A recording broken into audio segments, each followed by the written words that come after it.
the Fall Turf Showcase at Woodbine, and it's kind of remote. It's kind of not, because we've got Maddie Playle with us this time, which is amazing to have you here, Maddie. And look, she's trackside, which is amazing. I'm right by the track at home. But it looks like a beautiful day. It looks windy out there. How's the energy at Woodbine? Yeah, it's great. It's really, really hot. We have no umbrellas here, and it's very warm indeed, but it's beautiful. It's getting windy a little bit. Some of the horses are finding the heat. They're dealing with it. But yeah, the action's been incredible so far, and can't wait till we see some of those Euros out on track. That's like, so I was at opening day of Keeneland yesterday, and even though it was a fall meet, it didn't feel very fall-like. It's so blazing hot. If you want cold weather, you can come to Jersey. What'd you say, Dan? I said if you want cold weather, you can come up here to Jersey. Well, we've already got some chilly weather, so. Is it cold? It's funny that it's so warm up in Toronto, but it's actually pretty chilly in Jersey. Yeah, so I don't know. Well, the last time Dan and I were here at Woodbine, the King's Plate didn't even happen because there was such a big storm. We were in the grandstand. I was terrified. Dan was laughing at me. So this is very, very different today. I'm going to go home with a suntan for sure. Hey, I can't argue with the suntan. I would always rather be baking than shivering. You know, being cold sucks. But Maddie, how many times have you been to Woodbine? Tell us a little bit about your background for viewers who might not know who you are, because you're kind of not a new face, but maybe new in North America. Okay, so this is my third time at Woodbine. Thanks to Dan and ABR for having me on their streams. It's been great fun. Came when Nation's Pride won this race back in 2023 when it was last run. Came for the King's Plate that wasn't last year. Of course, it was rerun and won by Caitlin Her Greatness. And then I'm back this time for some more action at Windy Woodbine. So it's been absolutely amazing. It's been a very quick trip. I got in yesterday lunchtime, came straight to the track and interviewed some of the key players in the races we're going to be talking about, some of the jockeys and trainers. So thank them for their time. We'll see those videos later on in the show. But yeah, so I've been a journalist with the Racing Post now for 7 years. Horse racing is my utter passion, and specifically the international, as I'm sure you can see. So yeah, I aim to travel the world and follow the horses wherever they go. And I've been very, very lucky to be able to do that with the likes of Nation's Pride. And yeah, can't wait to see how he gets on later today. Well, we're spoiled today. Like Maddie said, she's done all these interviews with key players. We've got B-roll of the horses. We just have so much to show you guys and really give you behind the scenes of everything going on. And we're just lucky to have you with us, Maddie. Oh, no, thank you for having me. I always love coming to Woodbine and I love chatting to you guys. You know, racing brings people together, and I can't wait to hear your opinions on some of the North American form. You guys are going to educate me and tell me how to bet some of these races. I've got a little bit of an idea on a few that I think I like, but yeah, I'll definitely be leaning on your knowledge for sure.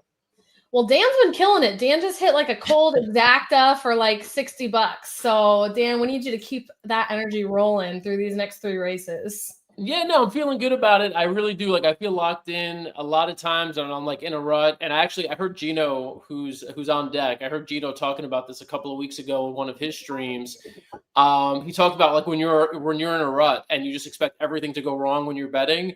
I've had a little bit of the opposite recently, but I know it's going to change at some point, where like I feel like when I'm locked in, and I feel like today I am locked in. So no promises, guys, but you're catching me at a good time. Do we want to bring Gino in to talk about race 7 and we could all kind of throw thoughts together? Always. Gino! There he is. Hey, how we doing, guys? How's it going? Hey! Thanks so much for having me on with you. I always love watching your streams. Dan, you were just talking about it too. Yeah, it's fun to talk racing with other people like-minded. And when you're rolling, like you're rolling right now, is there any feeling as good as that when you're just locked in? And then the opposite end of the spectrum, like when you know that bad energy, right? When you can feel that bad energy. I was alive last week. Felt like it was starting to turn. I was in playing that Sunset 6 on Sunday. And I was singled for 18,000 in the closeout leg. And I had a horse that was like, I thought was going to be lone speed.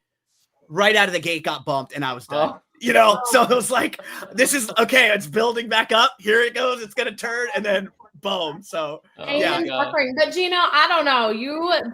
I feel like you don't have very many cold streaks. You're always sending me winning tickets, like big paying winning tickets. Gino, it's funny. It went from November, like right around Breeders' Cup time last year was pretty good. And then following that, Alexa and I gave out a ticket on air at Churchill Downs that paid like $5,500.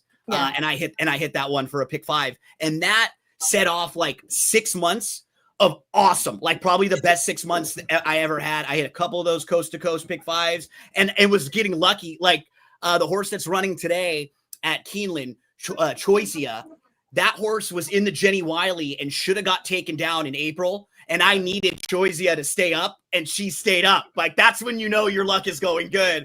And now it's turned a little bit, but we're getting ready. We're gonna get you a winner right here in the 7th. Oh, love that. And for those just tuning in, we are going to be live streaming here through the big race, which is a Canadian International. Right now, race 7's coming up. You see it there on your screen, 12 minutes away. Race 8, the race in between, is the Dance Smartly. It's also, I believe for the first time, it's going to be an automatic invite to the winner to the Pegasus World Cup Filly and Mare Turf. So even more at stake in that race. Whoever wins that race, you'll probably see in the Filly and Mare Turf. And then the big one, the Canadian International, close to like 5:40 Eastern. So about an hour and 20 from now, that's race 9. We're going to beat the European horses. I don't care what Maddie says.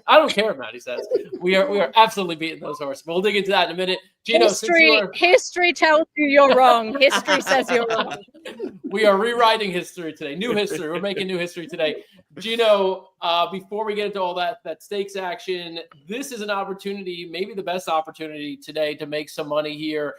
Race 7, big field, competitive. How'd you see this one shaking out? Yeah, lots of ways you can go. I do think there's a fair amount of speed. I think it'll be an honest pace because you have Lois Len down on the inside who wants to go. Ondine Lady's been very good showing speed recently, so I wouldn't be shocked to see that one also showing some speed. And then Kikitsa might actually be the quickest of all of them in here. So I think with those 3, it will be a fair and honest pace. A couple of the horses that I look at that I think could capitalize on that. The number 10, Hard to Capture, who's just been in such good form as of right now, 5-1 up on the board. This horse made a big bid up to second to challenge, but was no match for Lois Len. And in that particular race, Lois Len was able to get things a lot easier on the front end. I don't think that's going to happen in this race. I feel like it could set up a lot better for a horse like Hard to Capture coming from off the pace a little bit. I think 4 or 5 races in a row that are just so rock solid. Yeah. Now, Gino's from the Daily Racing Forum, and one thing that Woodbine and DRF do together on these big days is offer free PPs. So if you are wanting to handicap and follow along and look at what we're talking about, you can get them. I don't have the QR code for you. I should have had that. But if you go on ABR social media, Woodbine social media on X, you can follow the link and download the free PPs and handicap with us. So, okay, Gino, I want to talk about Lois Len a little bit and Gallyhead, because I actually like Gallyhead bigger than Lois Len in this race. I think you can cross out her last performance. They tried her mile 16th. She's been sprinting all year, and it just wasn't her cup of tea. So now, when I was originally handicapping this, I was like, but Sophia Vivas, the jockey, opted for the 1. And I was like, what does that really mean? Did she actively choose that horse? And I actually had a phone call this morning with her jockey agent, Jordan, who's going to be on the show a little bit later. And I was like, tell me the deets. Give me the inside scoop. Like, look at the investigative reporting here, Alexa. I love this. Serious investigation. and what I thought was like, oh, Dan and Gino, one place, Be Still My Heart, Notorious. Love the Wolf of Oaklawn, Chase. He's the man. I know, Chase, you're amazing. Did great on our last show as a guest. But okay, so Jordan said that she had a call to be on both Lois Len and Gallyhead, and it originally was 2 separate races. And the race that Gallyhead was in didn't fill, and so they combined the races, and she had already committed to Lois Len on this race. So it wasn't necessarily like she picking and choosing, right? Better. And so I thought that was really interesting because as a handicapper, I don't always know what all the nuances are with that. And I had him tell me a little bit.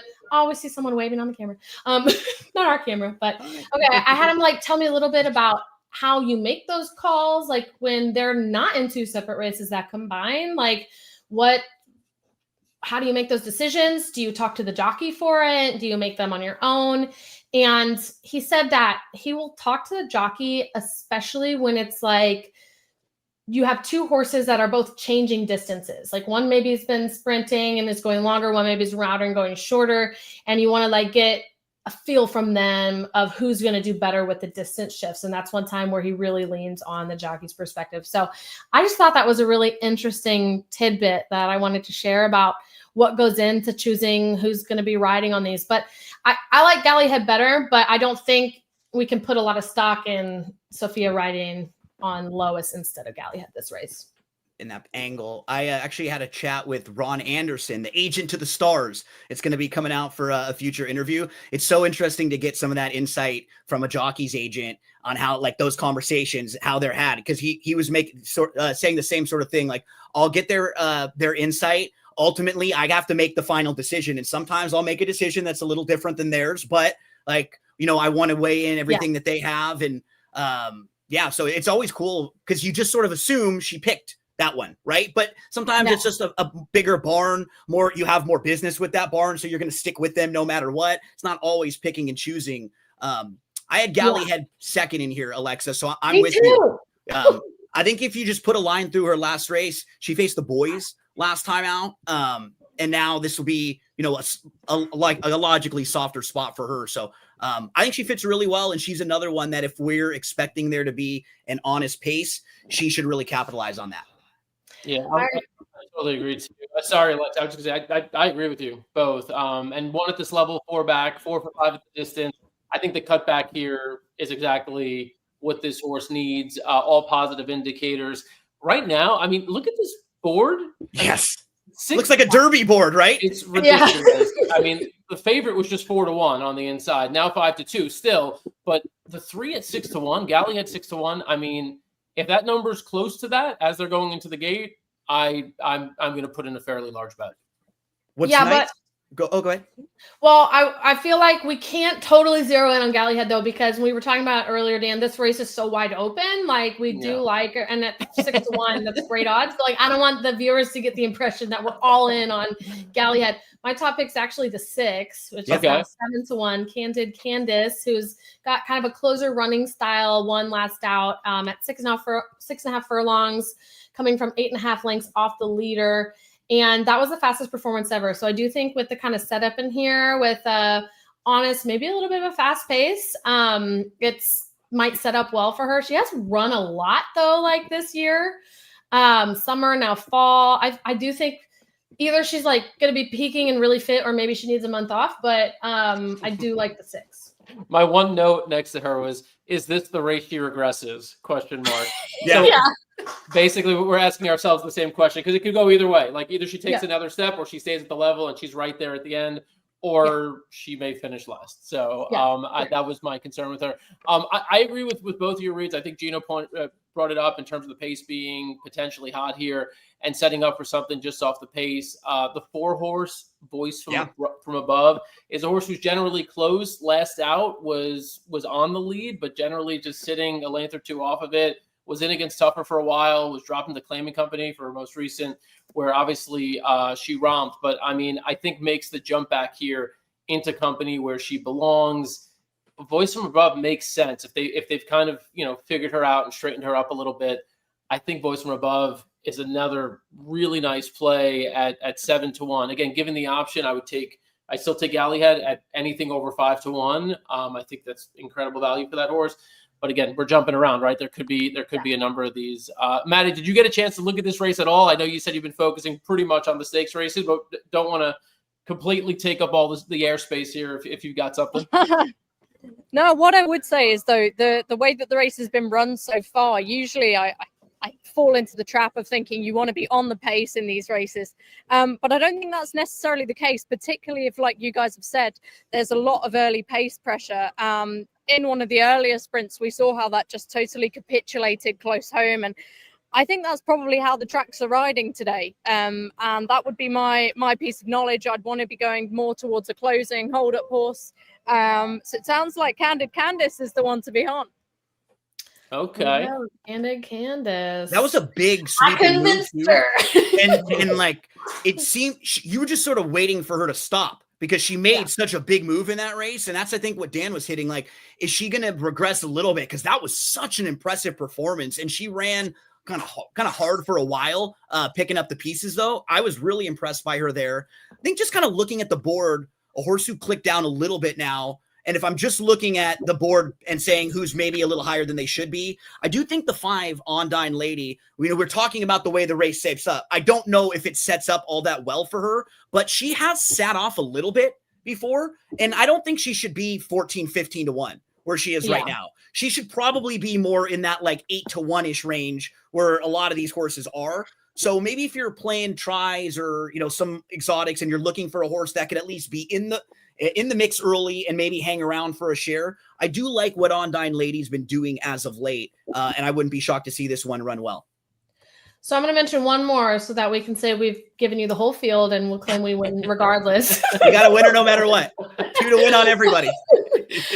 I do also, my third pick in here is the 10 Hard to Capture. So another one who's been just running a lot, like run 7 times since April, 3 times since July. But in July, won an identical race to these conditions and has been second in her last 3 starts. So I do kind of wonder if they gave her just like a little bit more time off between each start, if maybe it would get her more wins, but she's doing really well, hitting the board basically every race. So I think it might be folly to exclude her from your exotics at least. That's the 10 at 5 to 1. I think the outside draw is a little bit of a bummer. But we've got Najima says the 4 is the favorito one here. Do comment if you guys are watching. We want to hear what you like. We want to hear what you're betting. If you agree with us, if you disagree. So definitely hop in the comments. But yeah, so let's just go around and pick our top 2. We got to commit, guys. We got to commit. Dan, who do you got? I'm going to be on Gallyhead as my top pick. I just think she makes way too much sense. And I think the best of the speed, if there is one horse who's going to get away and like steal this race on the front, it's going to be Lois Len. It's the one on the inside. So I'm going to go 3-1, but I do like a couple of other horses we mentioned, the 4 Voice from Above and the 10 Hard to Capture. It sounds like, Gino, the 10, was that your top pick? Yep, I'll go 10-3, and then for like a long shot play, I'd throw the 5 as an underneath horse. So 3-1, 10-3. Maddie, you liked the 3? No, you like 6. Yeah, I like the 6, and I think 3 would have to be the second choice. But I'm relying on you guys for this one. Hey, well, I'm 6-3 too, so we're on the same exacta here. Hopefully, honestly, let's see, 3, 6, 10. That covers our top 3 picks, right? Yeah. 4 to 1, a 6 to 1, a 5 to 1. You could box those in an exacta and still get a pretty decent price. Your lowest payout would be like what, 20 to 1 ish. Yeah. I want to say if you're playing tries, I did just because I'm playing all sorts of bets as we're talking here. I'm just betting on my phone like nonstop. 20 centers, fire away. Exactly. Yeah. 20, yeah. I've got lots of tries and supers in right now. And on the bottom end of those tries and supers, I threw the 11 and 13. If we do envision this race as one that shapes up with a lot of speed and maybe some of the horses sitting second flight or those chasing backing up late, 11 and 13 are closers who on their best day could easily get a share, could finish 3rd or 4th. So those are sort of the bottom end of the exotics that I would throw in. It's getting late, but if you're looking for one horse to throw in the back end, throw the 11 or 13 in there. Sweet. And you'll kind of be able to see the horses a little bit behind Maddie because she's trackside, which is just kind of fun. Not as easy on this course as when we have a turf race, but yeah, she'll be Vanna there showing the horses off as they come around. Do we have sound, Dan? We should. I'll do my best. Wait. Galley. Robert Geller, Geller. he's so good. Like, he's underrated, and he's so good. And Rafael Hernandez, the field is now all in. Set to run, locked up. And as they break in a perfect line, away very sharply out wide, Dynamic Strike and Hard to Capture. Back to last, early Candid Candace and Doma Allure, but Kakitsa's run through the pack to be in front. And up the inside, Lois Len sharing second and pushing up on the outside in the early stages. It is going to be Ondine Lady who's gone up to share that spot from Gallyhead, I Am Pyrite and Hard to Capture. Very savvy on the inside, 2 to Dynamic Strike. Hey Paula's behind them with Holiday with Amy. And over on the inside, Voice from Above, Candid Candace. And last, Doma Allure. All alone, Kakitsa out by 3 lengths to Lois Len, I Am Pyrite, getting a rails rung. second, Galleyhead, and they're out by about 2.5 to Iron Pyrite and Hard to Capture running on. In behind them, Very Savvy, Holiday with Amy, and as they come down the side, Dynamic Strike has about 4 behind, and they include Candace, Hey Hey Paula, Voice from Above, and Doma Alua. Well ahead, Kakita, but the danger's Galleyhead, and really coming with every stride, this Chestnut Galleyhead ranging up as they turn Kakita by a couple of lengths. Galleyhead in second, Kakita still out in front. Galleyhead driving home and then clear of Hard to Capture. Galleyhead's the only danger at the moment. Kakita holding. Oh, what a run by Kakita. A length and a half clear and flat up against the rail. They're not catching Kakita. Fraser ably ran them ragged. Second, Galleyhead, Very Savvy third. Then Dynamic Stride, Hard to Capture, and Holiday with Amy. Get over on the one, and then that kind of put Lois Lynn in a weird spot. She didn't really know what to do, and then everybody else just like sucked back a little bit.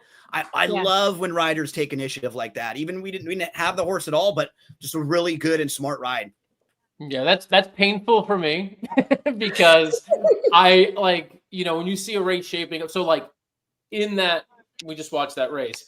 Had anyone put pressure on the 8, there's 3 wins that race easily, right? Absolutely. So, and you had on paper 2 or 3 horses who looked like they were going to go. And one of them looked like, I couldn't tell who that was, had some issues right out of the gate. I don't know if they were one of the horses. Was that the 7? Oh, the 7 got smashed, yeah. Yeah, there was something going on because you could tell a couple of those horses, you know, sort of took back or took some weird steps early. So, I don't think Hey Hey Paula.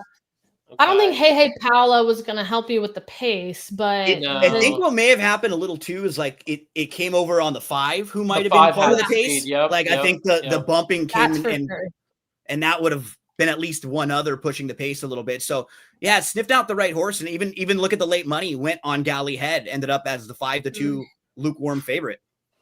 Did I wait? I don't think there was anyone. There was nowhere near as much pace as we were thinking there was going to be. I mean, you've got to give credit to Fraser Abley. Superb ride, just totally dominated the whole of that race. And even from the halfway point, you thought, I don't think they're going to get to this horse. So I think you've got to give credit to the jockey there.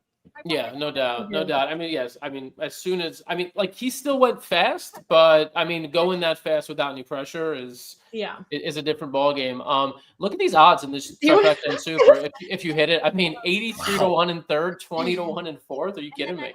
Anyone want to take a stab at what they think that's going to pay? Oh yeah, let's get some guesses. These are with the 20-cent base, right? You got some people that are playing the numbers and like throwing it around there with their addresses and stuff, but wow. Like at least, oh God, I don't know, a lot. Yeah. Dan, what do you think? The 20-cent try is going to pay for 20 cents, $922. I was going to say 1,200. Yeah, it seems like it's like about an over like $5,000 type for $1, right? So then we're divided. So I would say something between like $500 to $7,500 for the $1. And then, you know, if we're going 20 cent, we can divide it there. But wow, that was a big price. And Fraser Abley just taking the initiative there. With the big races coming up, I don't know how long you guys have me around or if you have other people coming in. I do think, just to give you a couple of horses in the next few races, that there are some fun price opportunities. And I'm actually hoping it goes 8-8-8 because I have the 8 as my top pick in the next 2 races. Wait, you have this? No, I'm saying I hope it goes 8-8-8 because if it does, I'll have had the 8 and the 8 in the next 2 races. That is the long shot funny. Queen's Command. Keep an eye on that one. And then the other long shot, Raptors, who are both at the least try horses to use at big prices. But if you're looking for fun horses to put a few bucks on the win end, they should be really, really big prices there. So I'll take a swing with the couple 8s. Hopefully it's the 8 today. Well, you should definitely play that double, because that double is still going to pay even without this first 8. It would be so funny, by the way, if like Maddie, like low key, just has this trifecta and just not saying anything. She's just sitting there smiling, just nodding. Yeah. I wish. I mean, I was saying that, you know, I'm not sure the pace is going to hold up if there's all that much pace, and I couldn't have been more wrong. So that's the beauty of horse racing right there.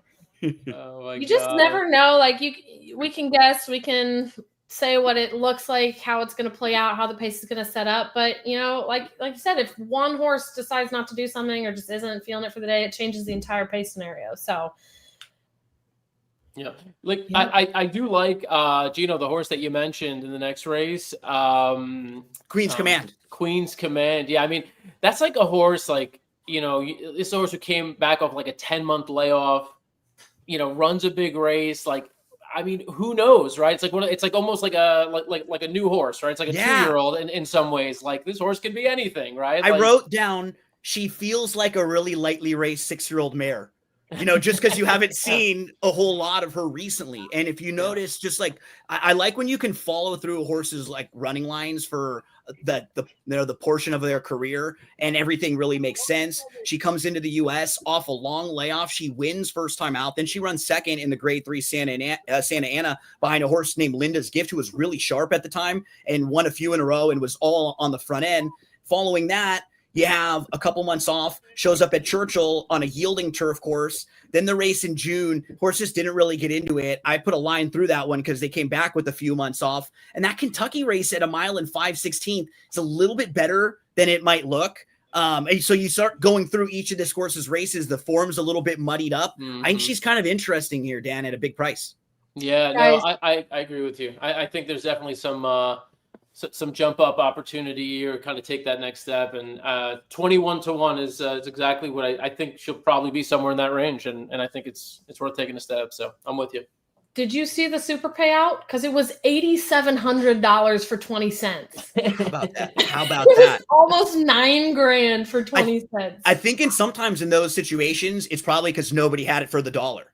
Yeah. Like, you know, and like somebody just had it, you know, on the smaller ticket and they get everything, you know, or they get, you know, they share the pool there. So that was awesome. Somebody, if you're watching this show and you hit that, you're no longer watching the show because you're popping bottles. But yeah, drop some comments and we don't have enough people in the comments. I want to know what you would do if you hit a big ticket like that. What's like the first thing you buy?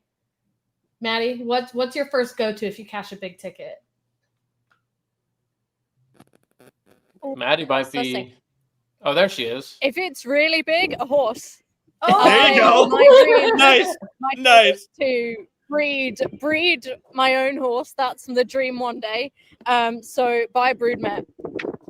Nice. That was like perfect. No one can follow that up. That was the best answer ever. Yeah, that's really good. I've actually had that sort of dream too, like just come in, fire in with a bunch and like go to the sales, get a couple horses and just feel like I'm the new guy in town in ownership, right? Like that would be kind of fun. Yeah.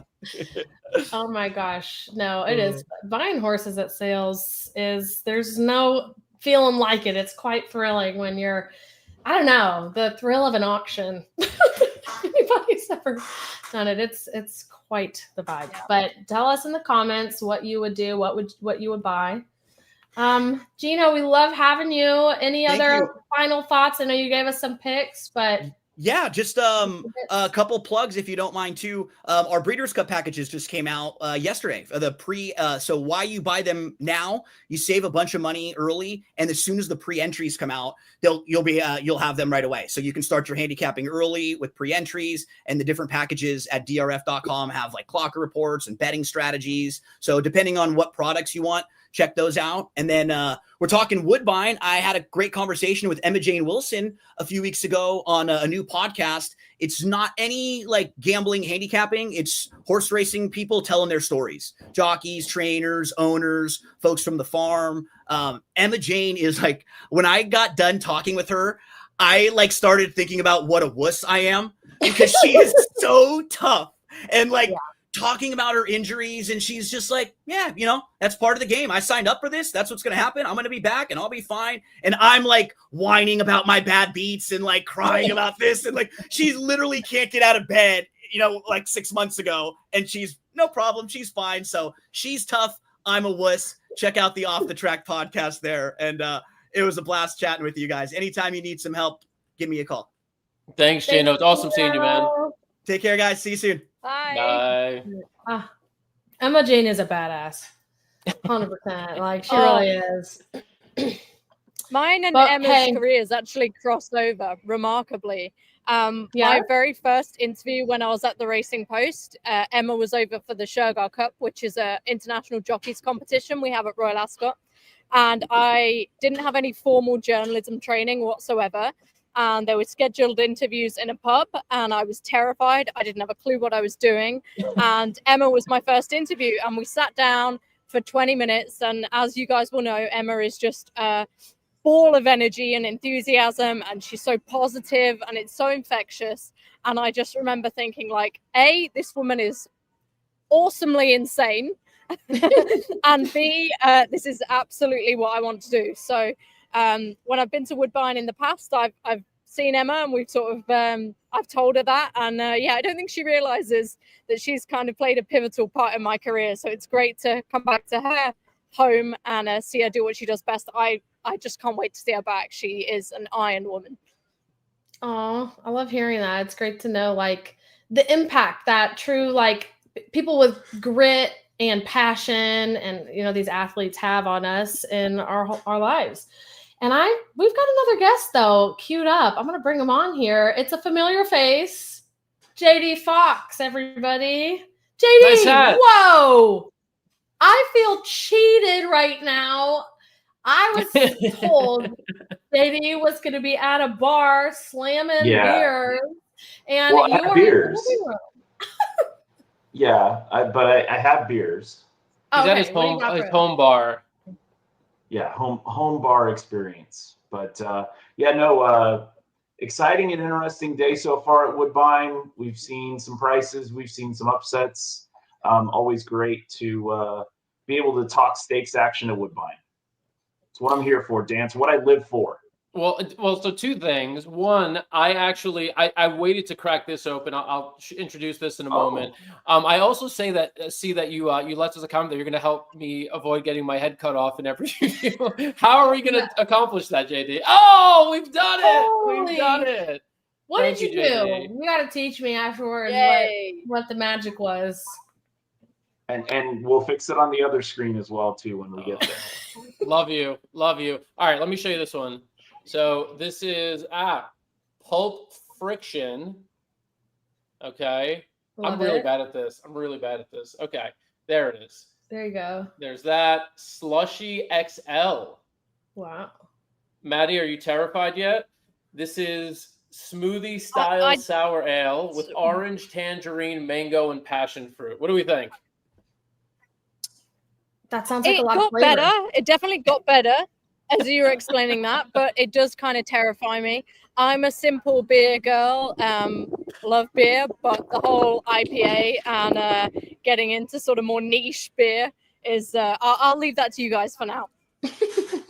All right, JD, Right, let's see you. What do you got? We'll power run. Since you went with a smoothie style sour, I will start with one of those as well. This is Drecker Slang du jour. This is that. strawberry rhubarb cobbler a la mode sour, which is brewed with shortbread as well. So it's got some cinnamon, it's got some vanilla, it's got rhubarb, strawberry, very good. That sounds delicious. I'll definitely get on that. We're not drinking that one today. Another one, this is going to be your Breeders' Cup tie-in. This is one of my favorite breweries in San Diego. This is Newtopia. This is Ludicrous. This is a champagne-style cider with Meyer lemons and blueberries. Wow. You're popping the champs. Did you hit that superfecta last race and we don't even know about it? No. And that's why I'm not opening this one either. Maybe if you hit the one we're going with. What a tease. Is a seltzer, because this is a seltzer community here at ABR. This is from Eagle Park Brewing Company in Milwaukee. This is Ecto Cooler, and yes, the name is got a K instead of the C, but yes, this is made to taste like that old Heisty Ecto Cooler timer on it. There you go. Love it. Dude, what a lineup. That is unbelievable. I think, look, the Slang du jour, I think, is the winner, at least for me. I wish I was having, we're going to get a little pour. And the King's Plate Cup from last year's live stream. The product promotion is exceptional. This really is. Okay, wait, what was that one again? We need to reach out to them to sponsor the show because that was utterly beautiful. The Drecker is a nice touch. JD knows I love my Drecker, I should really be having the Clamato juice that I was made to have the last time I was here. I think that's an acquired taste. I think it's something I need to get used to. It's absolutely boiling here at the minute, as you can see. So I'm water only, folks, I'm afraid. Wow. But later on, maybe I'll get back on the Clamato. Lindsay's got to change that. Although I do have a few remnants of the pumpkin chai. Since it is the fall weather, but I'm also boring. I told JD earlier, I'm like in the mood for like a boozy milkshake. That sounds, it's so hot out, right? Doesn't that sound good? How about a boozy milkshake IPA? No. Okay. I don't know. I just need to be I just am not a huge beer person, but I feel like maybe I just haven't had enough of it because at some point you just pass the threshold and you suddenly like it, those acquired tastes. So next time in person, I'll try all your weird beers. All right. Well, for now, this is the moment we've all been waiting for, where Maddie takes center stage and starts giving us winning horses based on all the incredible interviews she did the past couple of days. Maddie, Dance Smartly is first. It's the 8th race, 16 minutes away. Go wherever your heart desires with this one.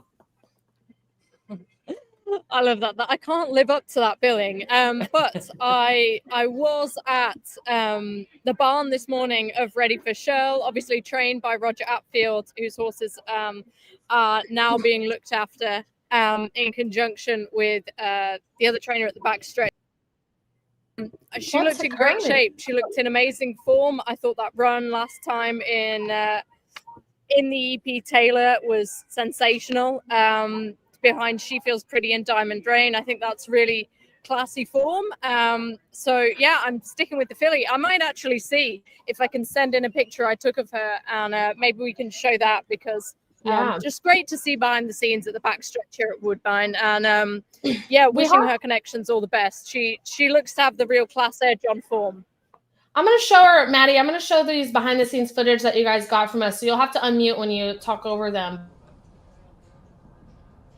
This is Ready for Shirl. Ready for Shirl now we're looking at. Look at that teddy bear, though.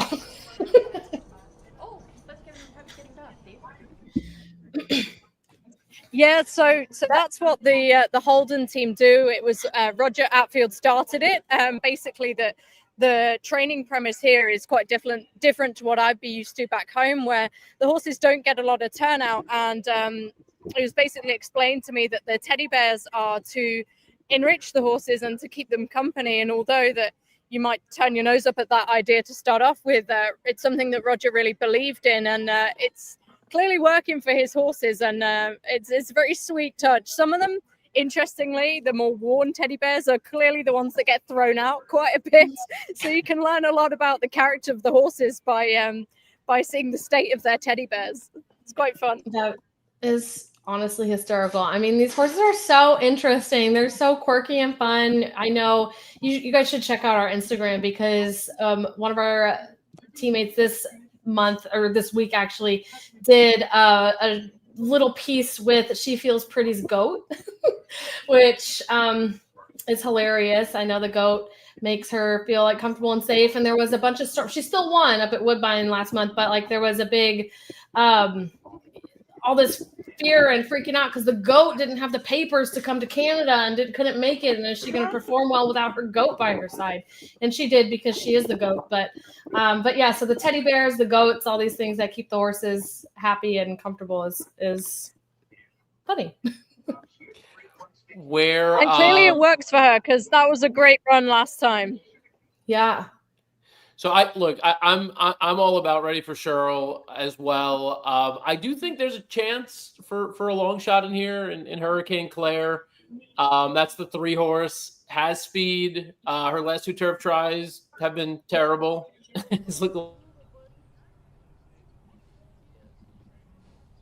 Let me get off mute now. Do you hear me? Yeah. Okay, well, there she is. So, I mean, finished second last out in the Ontario Matron. I think some of the clunkers over the past year, if you look at her form, it was sort of like what Gino was explaining a little while ago. Like if you kind of work your way through the form, working from the oldest race back to the most recent, you'd be like, well, maybe this wasn't the best for her. Or maybe this wasn't the best for her. And maybe, there was trip trouble here, whatever it might be. I think a lot of what I've seen with Hurricane Claire is that they've either sent her too long or too short. She's also had trip trouble, but this distance seems exactly to be her best distance. She's 1 for 1 over course and distance, and I just, to me at least, I'm not seeing any other speed in this race. I think she gets out to the front, and she goes a long way on the front end. I mean, I was actually envisioning what happened in the last race happening in this race. We'll see if that could happen twice in a row. You wouldn't think, just because maybe not the whole field will fall asleep, but and kind of just let her inherit an easy lead, but. That's the way I see it, but I landed on the 3 Hurricane Claire. I do like Ready for Cheryl and Caitlin Her Greatness for obvious reasons. JD, how about you? What did you come up with here? I really think Ready for Cheryl is a very tough horse to get past. I do think you make a solid point, and I was expecting you to make that point about Hurricane Claire. I think one of the other advantages for Hurricane Claire is I don't know if you guys have paid much attention to the mile and 1/16 layout over the inner turf. They are starting mid-turn essentially. So I'm always going to favor an inside speed horse, because one of the things I could see, Mo Fox Given might need to be closer to the front. So I could see Pietro potentially trying to send out of that spot, but maybe not with where the gate will be in the turn. So it could be a very easy lead for Hurricane Claire. My concerns, not the greatest turf horse. And, we could get a repeat of what we saw in the matron with, Caitlin Her Greatness, who was better than that. But I also don't necessarily think Caitlin Her Greatness is a turf horse either. So I think both of these horses are much more Tapeta oriented, Tapeta friendly. So I think Ready for Cheryl is tough to beat. If I'm giving one shout, Grand Motion, who was on our last Woodbine live stream, has Distant Winter, the 5, has been running at Delaware. Last out, ran actually 2 races at Delaware, 1 in the middle of Colonial. So shipper that has had kind of tight turf track experience shouldn't have a problem here. So I think Distant Winter can hit the board, but I think Ready for Cheryl is a single in this spot. Nice. Okay. Strong opinion. A couple of we got Maddie back. Dan, I'm not sure if you mentioned it. No. Yeah, you have me back. Sorry about that, guys. Connection just dropped out there for a minute. Dan, a question to you. I mean, you're saying that you're really into Hurricane Claire. Are you not concerned that Caitlin Her Greatness is really on her way back? Obviously, we know what she's capable of. And although her form's taken a dip, she seems to be coming back to a good place right now. Would you not be concerned about her? Yeah, I mean, I guess I'm concerned about her to an extent, but I mean, JD mentioned a moment ago, it really does seem like she does both her best running over the all weather surface, and I don't know that she's at her best on the turf. She might just on ability be able to to be a factor and hit the board. I don't have her completely out of the mix. I just don't see her winning. And in terms of her being up with the early pace, she's been there before, but I do think that Hurricane Claire is faster out of the gate. So I'm just kind of, from a pace perspective, I like Hurricane Claire. But JD also brought up something that you might have touched on with Pietro Moran when you spoke to him, which is with Mo Fox Given. I think he did indicate that he might send that horse right from the gate. I like Breath Away. Like I agree with you on Hurricane Claire just from an odds standpoint. I do not understand 24-1. I think that's bonkers. But I like Breath Away's Miguel Clement horse, which, Dan, I know we have a feature. If you want to tee that up, we can show the viewers this interview with Miguel, and then we have another guest come on right after that to share his picks for this race. All right. My name is Miguel Clement. I'm a racehorse trainer.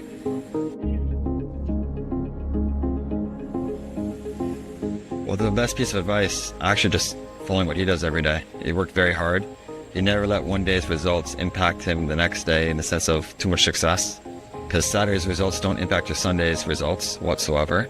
And be honest. And if you just work hard and you be honest and you have talent, I suppose everything else can come afterwards. He came to the States with just 6 horses from Europe with no serious connections in America. Because he had talent and he worked hard, he made it work. Is right there. This is unbelievable. We all thought we were going to win the British Classic with Gio Ponte when he struck the front in California, to be honest. But he was training remarkably well, and I was actually there for that. So he came close many times. Unfortunately, got run down by Zenyatta, which we might have been a very small minority of the people who were there in California that day. Disappointed. They're all in line.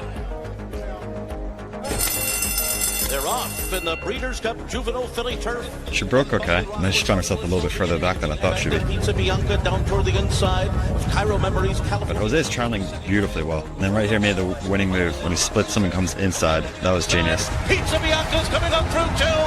It's a wild finish here. Also coming is Haughty. Who's it gonna be? Pizza Bianca gives Christophe Clement his first Breeders' Cup.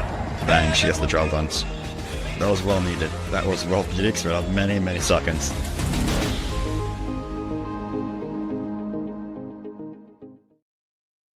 Yeah.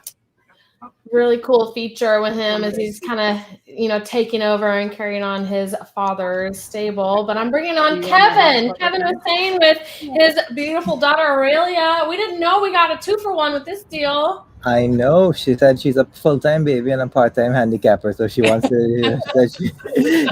She'll come on to her first one.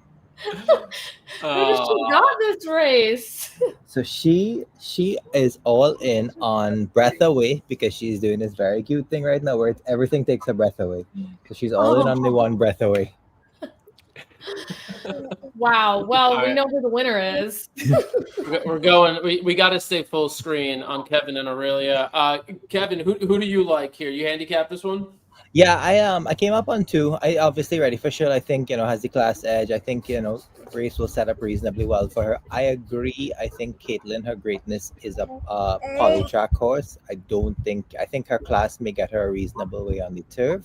But I think that she's a polytrack horse. I do think I like the 9 as a long shot, actually, the Mofox Given.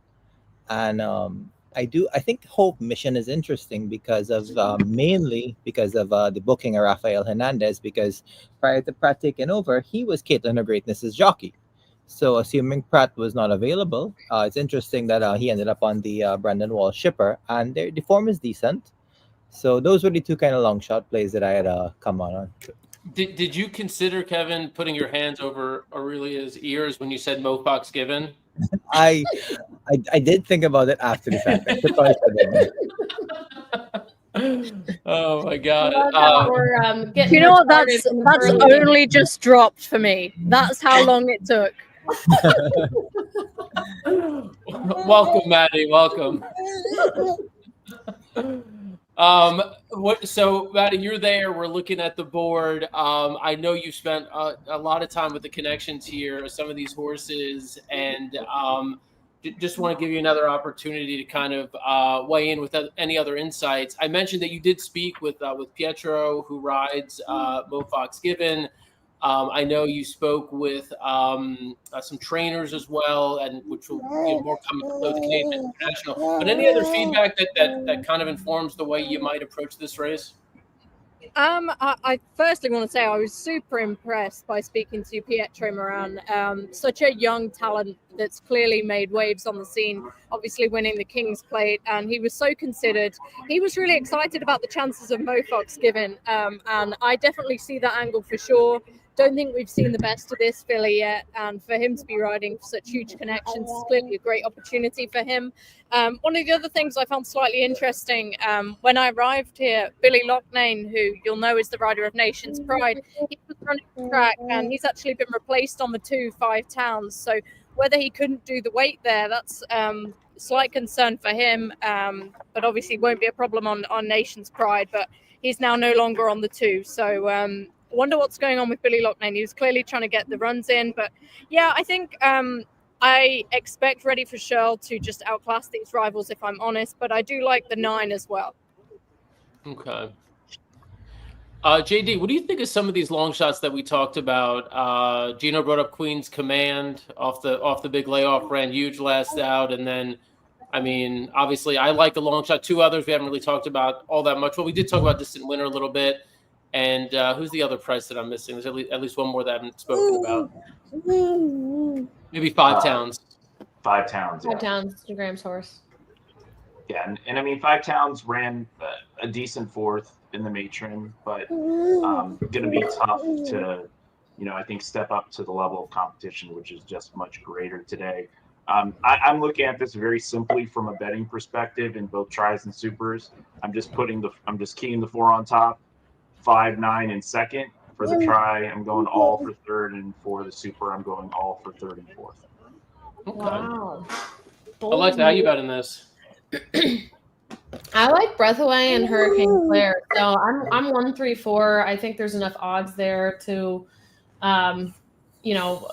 play them in an exacta, even a try. Maybe throw in the 6 on, a super or the bottom of the Caitlin or Greatness. I'm surprised at 7-2. You think she's going to stay 7-2? Caitlin? That's the biggest surprise. Do you mean it's surprising that she's that short or that short? It's that long.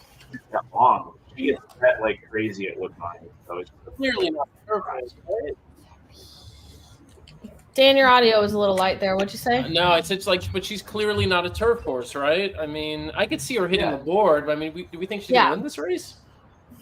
I don't know. I honestly don't. 5 Towns is so interesting, too, as a long shot. I mean, I really like Graham. I like how he trains. I've trained with him before. I think he's really, really thoughtful about where he places his horses. But I just don't know. I mean, she's been unable to, win in the graded stakes company but always hitting the board. So I feel like she could probably use a class relief. But then again, if you're looking at exotic bets, I think it makes sense putting 5 Towns underneath. But I'm really big on the 3 at these odds. Yeah, I just put a big bet on the 3. I did. I just bet the 3 win in place. You could also bet to show at that price. The other thing I did was I played some doubles, and I kind of we have some time here to maybe go around the room and see who people like in the international. If anybody wants to play the doubles, I've got all my doubles ending in 1 horse, the 4-horse Tawnyport in the Canadian International. Maddie, if you had to land on 1 or 2 horses for a double in the international, you could tease it a little bit. Who do you like coming up in the next race? Yeah, I've been swayed the longer I've been here on the 1 Haunted Dream. Nation's Pride, obviously, I was here when he won the race in 2023.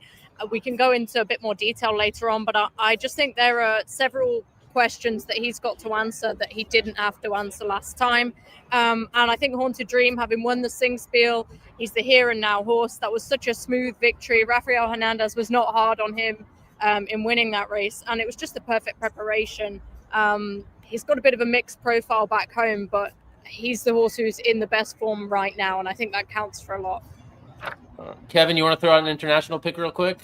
I agree with you, actually. I think Tawnyport, he looked really interesting. I think Nation's Pride is really tough, but I think that Tawnyport is a fairly live long shot. Also, another long shot I came across was Dancing in Denial. I think he may have a say, maybe in top 3.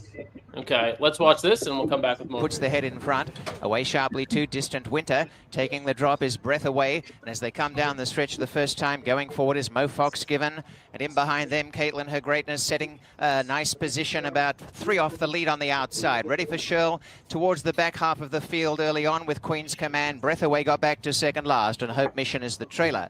Hurricane Clear out the stretch from Mo Fox Given, and Distant Winter is tucked away in 3rd on the inside. A length away, Caitlin Her Greatness, well poised. 5 Towns and Ready for Shirl racing together. They're about 4 off the lead, a length and a half to Queen's Commands, improving on the outside of Breath Away, and last is Hope Mission. Racing together in front, Mo Fox Given joining Hurricane Clear. They share the lead by 2. Caitlin Her Greatness getting very close to them, and Distant Winter on the inside. They're both travelling up nicely. A break of 2 to Ready for Shirl. On the inside, 5 Towns. Wider is Queen's Command. Hope Mission, and last is Breath Away. They race along towards the 3.5, and Hurricane American Claire in front. Mo Fox given second. Right up on the outside, Caitlin Her Greatness within earshot. And on the inside, Distant Winter running on now, ready for Shirl. And losing ground there was Five Towns off the track. Queen's Command, Breath Away sneaks up the inside. And Last Hope Mission, Caitlin Her Greatness has run to the front. And on the outside as they turn in the dance smartly, Caitlin Her Greatness and Mo Fox given in front. And it's Caitlin Her Greatness taking the advantage. Ready for Shirl is down the centre. And in behind them came Breath Away, who's finishing well. Caitlin Her Greatness led Breath Away. Breath Away's flying home on the outside. And Breath Away coming to the lead. Breath Away on the outside gets up to win the dance smartly. From Caitlin Her Greatness, ready for Shirl, and Five Towns was fourth. Go with the baby. Yeah. There we go. Baby's Aurelia always nails it. She Where is she gone? Did she leave? Was that a mic drop? She had a minor freak out, so we said we give her a break.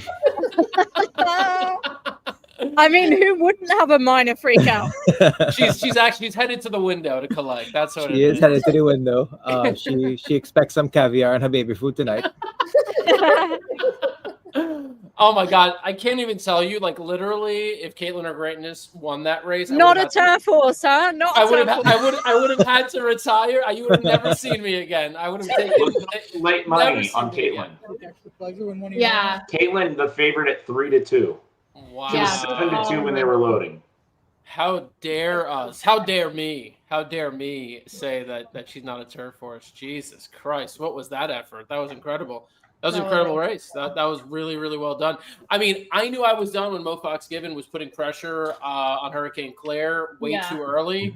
I don't think Hurricane Claire was going to do much anyway today, but certainly wasn't aided by the early pressure. They went faster than I thought. I thought this was going to. I thought they were going to go to the half in 50 seconds. So they went about 2.5 seconds faster than I anticipated. So yeah, we've got her back. She's back. She is back. She's ready to celebrate. She's ready to pop bottles tonight. She requests milk at room temperature only. Oh my God! It's a game for everyone. What can we say? What a duo! This is very, very good. This is good for her development. Yeah, we're getting her hooked early on the gambling. She went to Saratoga this summer. Oh, how was that? She loved it. The ponies are very gentle towards her. She loved it, and there were so many colors and people, and she had a great time. And we look forward to going again next year, right, Miss? Does she have I know you gave us your picks for next race, but she's the better handicapper. So who's she like? She likes. I think this is a sentimental pick for her. She likes English actor because her favorite jockey is Patrick Husband. She likes English actor. So she likes English actor. So we hope Patrick takes them all the way. Oh my God, Kevin! To the extent that you're comfortable talking about it, you bring up Patrick Husbands. I don't know if anybody here knows that you have a little bit of history with him, as much as you're willing to talk about. That'd be cool to hear as a story. Patrick Husbands is one of the leading jockeys at Woodbine for a very long time. Oh, of course, yeah. He's so I'm from the Caribbean originally, as all my whole family. My dad met Patrick when he was much younger, years and I want to say decades ago actually. And they've been a close friends as long as I've been alive, and we've been very lucky to spend a lot of time with him. He's a great person on and off the track. In fact, that the person you see on the track is not half the person he is off the track. So it's he's really a genuine, really good friend to us, and it's been nice to watch his success all these years. Now, more so that we are a little bit older, my brother and I, we appreciate it a little bit more, and we're always rooting for him no matter what. If long shot, favorite, anything. It was really nice when we watched him ride in the Breeders' Cup in 2017. We were actually able to be there. Last year he was riding in the Breeders' Cup Mile, but this one was on the way, so I didn't think it best to travel across the country at that time. Will you guys be attending Breeders' Cup this year? I wish we would, but I think she's still a little too young to brave down. But we look forward to next year in Keeneland. There you go. Oh my God! Such you don't even know the grenade you just stepped on, or the grenade you just lobbed at Kevin. I know. But as you mentioned, Patrick Husband's riding English actor. It's going to be a long shot in the Canadian International coming up, which is coming up in about 25 minutes. The other thing about English actor, trained by Rachel Hall, who also trained Oscar, another long shot. One of the great interviews that Maddie did yesterday was with Rachel Holden. Let's take a quick listen to that. Ross Carr, he won the Breeders last year as a 3-year-old, which is a 1.5 miles. So we know he'll like the trip, and hopefully getting a good pace for him, because he's kind of like a stalker is what we're hoping for. English actor, he's a horse that's just been doing well this year. We believe, pedigree wise and the way he trains, that he will relish a 1.5 miles. It looks like he would, probably be quite close to the pace, and especially with the post position that he's got. So, it's there's some unknowns, but we're looking forward to it and see how they can fare tomorrow. Maddie, thanks for doing all those interviews. We've got a couple more for you too. I've got one for you now, actually. I'm joined by the jockey who was successful in our earlier race, Pablo Morales, who was on No Nay Hudson. Fantastic ride, Pablo. I'll bring you along to talk to us. Talk us through that race. My horse broke well. Got a little pinched in between horses. My horse to the inside, who was the favorite, he kind of took a step out coming out of the gate. I just steady a little bit, but after that, just kind of put my time a little bit on the backside. And around the turn, I started picking it up, and the horse was full of run. Late in the stretch, I was able to run by them.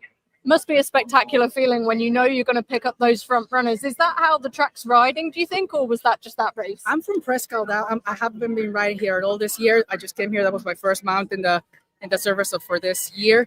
And it just played out good. It's a 5-furlong race.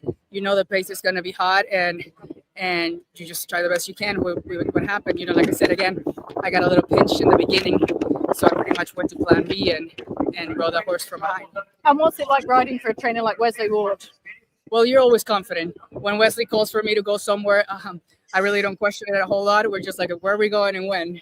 And usually it works out for the best. Fantastic. And how are you finding Woodbine? How are you finding Canada? Oh, Woodbine is one of the most beautiful racetracks in the world that I've been to. And I've had some success here, so really happy to be here. And just talk us through your ride in the last race as well. I just rode the race before I picked up a mount for Ground Motion. She ran really good. She was in contention the whole way around there. She just finished, got beat a hair for third. I was really happy with her. She did everything perfect. Fantastic. Well done on your brilliant success. Thank you for joining us. Thank you so much. Anytime. Take care. Thank you. Bye-bye. Wow, look at Maddie doing it all, picking up interviews on the run. MVP Maddie. Nicely done. I tried my best. No, it was really nicely done. I did bring up, I was on another show earlier, Pablo Morales has only ridden one horse for Grand Motion over the past 5 years at Woodbine. Other than the one from today, it was Bound for Nowhere in the Highlander in 2022, which he won. Sorry to interrupt you, Dan. I have another guest alongside me who want to hear from me. Josh Attard, thank you so much for joining me. How are you, first off? Good, how are you? I'm very, very well. This is a huge day of racing, obviously. Looking forward to the big race. Yeah, for sure. It's a very exciting race. Talk us through your sort of chances and what you're thinking of this year's renewal. Obviously, it's a great race. A lot of nice horses. Obviously, Nation's Pride. It's a very nice horse. Monty Drew's a very nice horse, too. So it's a very thrilling race, and excited it's back this year. Is there a part of you that wishes us Europeans couldn't come over and you could enjoy it all for yourself? Yeah, for sure. Obviously the Europeans, they mostly dominate this race. So it's pretty cool to see, obviously a horse like Nation's Pride come in this race. And how great was it to see Caitlin Her Greatness? She was just touched off there. The guys were saying on the stream, maybe she's not a turf horse. I think she proved them wrong there. Yeah, she ran her eyeballs out. Thought we had it there. She just tried hard, just got a little tired at the end, but she ran a great race. And I think just the shorter turns on the grass and just help her. She likes the detail, just the long stretches, just too fun. Yeah, and where will she be pitching up next? Any idea? Obviously, we'll see how she comes out of this race, and we'll talk with the owners. Okay, and what do you make of the International? I think it's a great race. Obviously, a long race with a lot of nice horses, long distance horses. So it's a cool race to see, and I look forward to seeing it every year. Fantastic. Any other tips, tricks, any other thoughts up your sleeve for the rest of the day's action? Not at the moment, so just enjoying races. And what is it like? Talk to us. Working with your dad, is that a tricky relationship? Do you get on? Do you guys argue? Here and there, maybe we won't agree on certain things, but I love working for my dad. You know, he teaches me a lot, and obviously he's a great teacher, and also my grandfather's a great teacher too. So I enjoy working with him every day.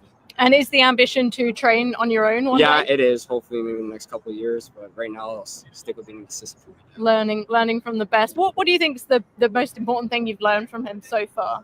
Probably his work ethic. You know, he's got a great work ethic. Works hard every day. You know, loves his horses, treats his horses like family, and that's what I want to do in my future. And look up to him. Well, you've certainly got a great role model, as you say. Thank you so much for joining us, and I wish you all the best in the future. Thank you very much. Thank you for your time. Nice job, Maddie. I will say the one omission there is that you forgot to tell him that I knew that Caitlin Greatness was always a turf horse. I don't know why I left that out. So, but other than that. Yeah, I slipped that in there, Dad, definitely. Same sentiment from Miguel on just the work ethic, right? Of kind of taking after and training with, you know, learning from their dads and learning to take it on. So, Kevin, do you have any picks, tips, advice for us before we let you go and get back to Aurelia there? Picks, tips, advice, no, but definitely. I was just looking at a long shot that crossed my eye was the number 6 Toast and Wish. I don't know what you guys' thoughts are on this horse. Second in the Sing Spiel, 5 wide. So I don't know if he sits a better trip today on the inner track, going up in class a little bit more, but Nation's Pride looms a formidable foe. But I don't know if they've, you know, aside from him, if what do you guys think about Toast and Wish?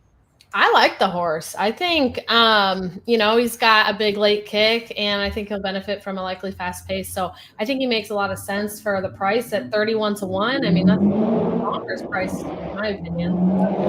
Yeah, visually, I thought made the best move from off the pace last out in the Sing Spiel. Like, I mean, if the pace is there, there's no reason this horse can't at least hit the board. So guys, very quickly, are you wanting to hear from Roger Atfield quickly? Yes, of course. Bring him into the show. Absolutely. Let's let Kevin go real quick. Kevin, we'll see you soon. I'll see you soon. Kevin. Take care. Thank you guys. Thank you for having us. Nice to meet you. Nice to meet you as well. Yeah, Roger Atfield sat next to me, and I believe we're from similar necks of the woods. I was told that you're from Newbury originally. Is that right? Yeah. Wow. So what brought you over to Canada? I came over to ride jumpers actually. Really? But yeah, originally. But it's a long story. I rode jumpers. You know, Maddie, can you get him a little bit closer to the mic, Maddie? We can't hear very well. With these flat horses back in '71. And it's been the rest has been history, really. Talk to us about Ready for Shirl in the last race. She ran a great race, couldn't quite get to the leaders. What was your analysis of that performance? Yeah, she didn't really fire like she should. To be honest with you, she didn't have the kick that she normally has. But she always tries, and you know she ran well, but she didn't run as well as she could. To be honest with you, but you know I've taken her to 1.8 miles, and then 1.25 miles, and then I come back to 1.16 miles on this tighter track, and not the ideal way to go, really, you know. Okay, and talk to us a little bit this morning, because I was lucky enough to be in the Holden barn and saw a lot of your horses with their teddy bears. Yeah. A lot of people find that very amusing. Talk to us why that's something that you chose to do. Yeah, well, it doesn't have to be a teddy bear, just a plush toy. They're great pacifiers. And, you know, I find that ever since I started to use them, I've never had a cribber, I've never had a weaver. And I think it's to do with the fact that, you know, they're in the store so many hours a day, they need something to, and they get to really like them, and they play with them and put them up on their heads and all kinds of stuff, you know. So it's just a good way to keep them happy. You know? It's very, very sweet for us onlookers to get that insight. And I was saying earlier, the state of the teddy bear says a lot about the character of the horse. Yeah. And you obviously have a very close relationship with Rachel Holden. What do you make of her two runners, English Actor and Roscar, in the big international coming up? Well, they're going to find it a tough race, both of them, I think. But they're in there. When you're in, what they say, if you're not in, you can't win. But it's a tough spot for both of them, really. We'll see how they get on. I think from the sounds of it, they'll certainly enjoy the trip. Before we let you go, do you have any wisdom you can share with people who are wanting to punt on Woodbine, or any tips or tricks? Are you a big gambler yourself? No.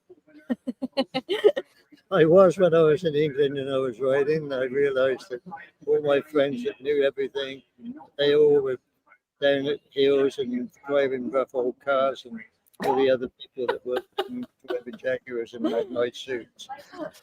There you go then. So maybe not. But in all your years at Woodbine, you've clearly learned a lot about the track. I mean, have you got any sort of ideas on how horses like to be ridden here, especially on this inner turf course, of course?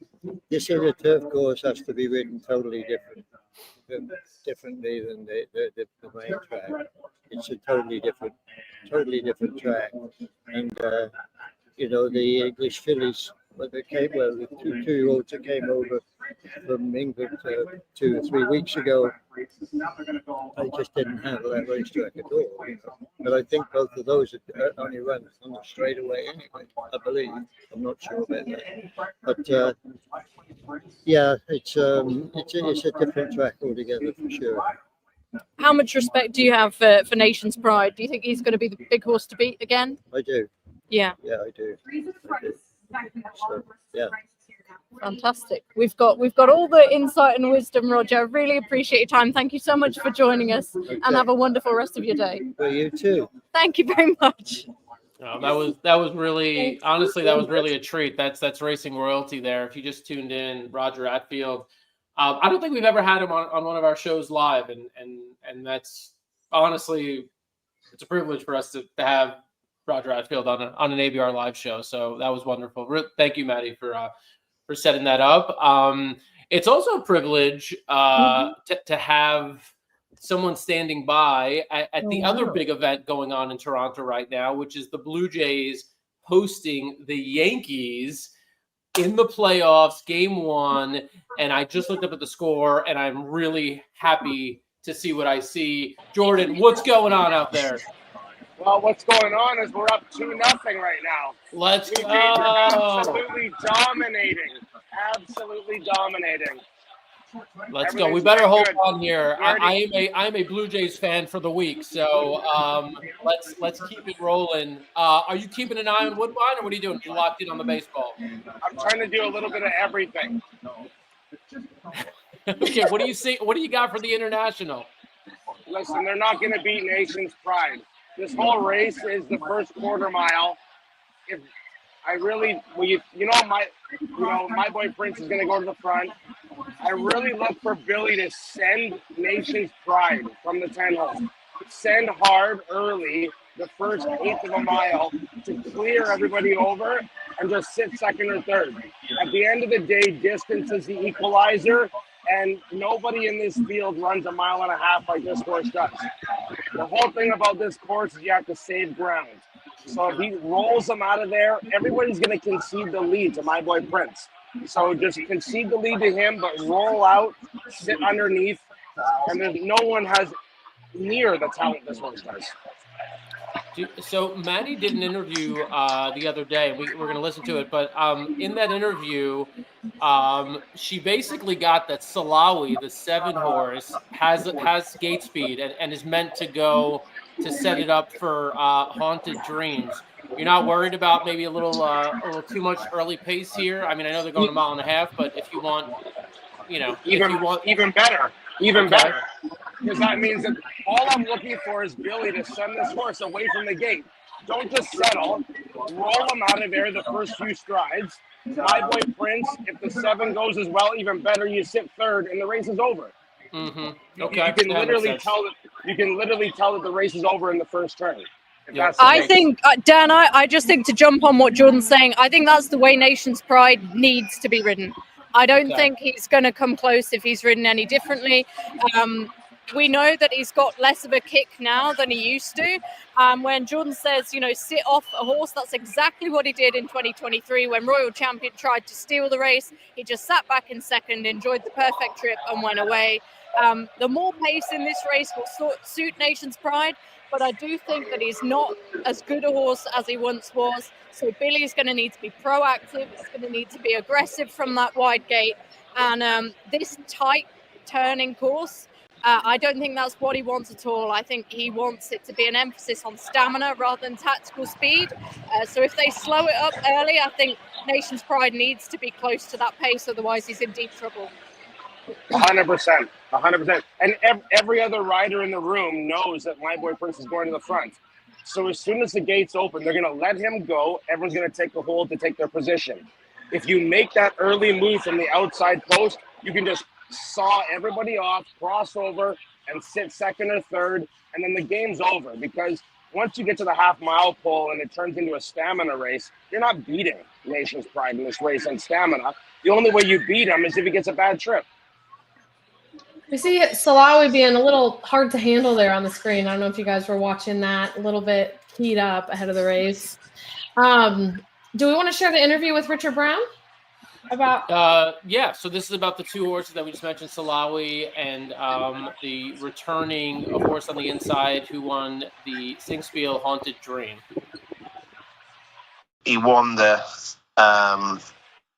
he won the Singspiel Stakes in a course record time. So we're like, well, there's an obvious race a month later, so that's what we're doing. But look, it's a very prestigious race in its own right, and it's a big step up in class. It is a big step up in class. When we're not kidding ourselves. This is a tough assignment, but he deserves to have a crack at it. So confidence, but maybe kind of a little nod there to to the big horse on the outside, Nation's Pride, still looming over all of them. I think, look, Dan, go if you look at the quality of their form, Nation's Pride, even in the Sword Dancer last time, when I think the Nation's Pride of old would have won that race, still a really high level of form based on what he showed. We know he is a Group Grade 1 horse. Haunted Dream, his record at home is much more mixed.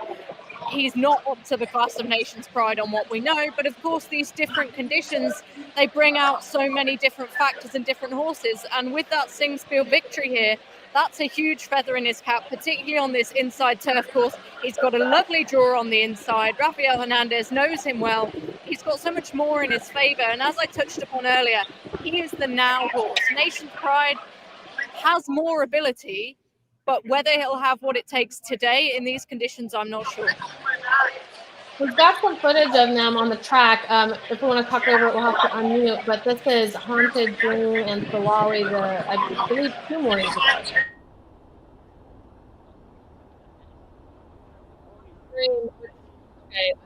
These two horses is that they're both extremely well traveled. Obviously, they're now based in Newmarket, but they have raced in France, they've raced in the Middle East. So they're used to getting on a plane, and I think you can often see with these older horses how that really brings out a new side to them, and that's clearly been the exactly what's happened with Haunted Dream, because on his British form alone, he would not be troubling the judge here, but he's a different horse when he gets on a plane. And Haunted Dream is the big gray on the inside here on the camera. Dan, who do you like? So before I get to that, and I do love Tony for it, I feel like we ought to kick it to Jordan one more time. We're not letting him get off the hook with a 2 to 5 shot. He's at a baseball game. He's going to watch the Jays sweep this series. But before we let him go, give us an exacta. Give us a price. Give us something exciting here. Listen, there's absolutely nothing exciting about this race. I agree with everything that everybody says about Haunted Dream. Has that inside post, already has the race, already proved that he could do it over here. But at the end of the day, he's second best by far. So at the end, just play the exacta straight. You don't have to get cute. You don't have to look for 30 to 1 shots. There's a lot of horses in this race that really are 2 other than horses at Woodbine. They're not grade 1 horses or Group 2 horses overseas. That's not the case.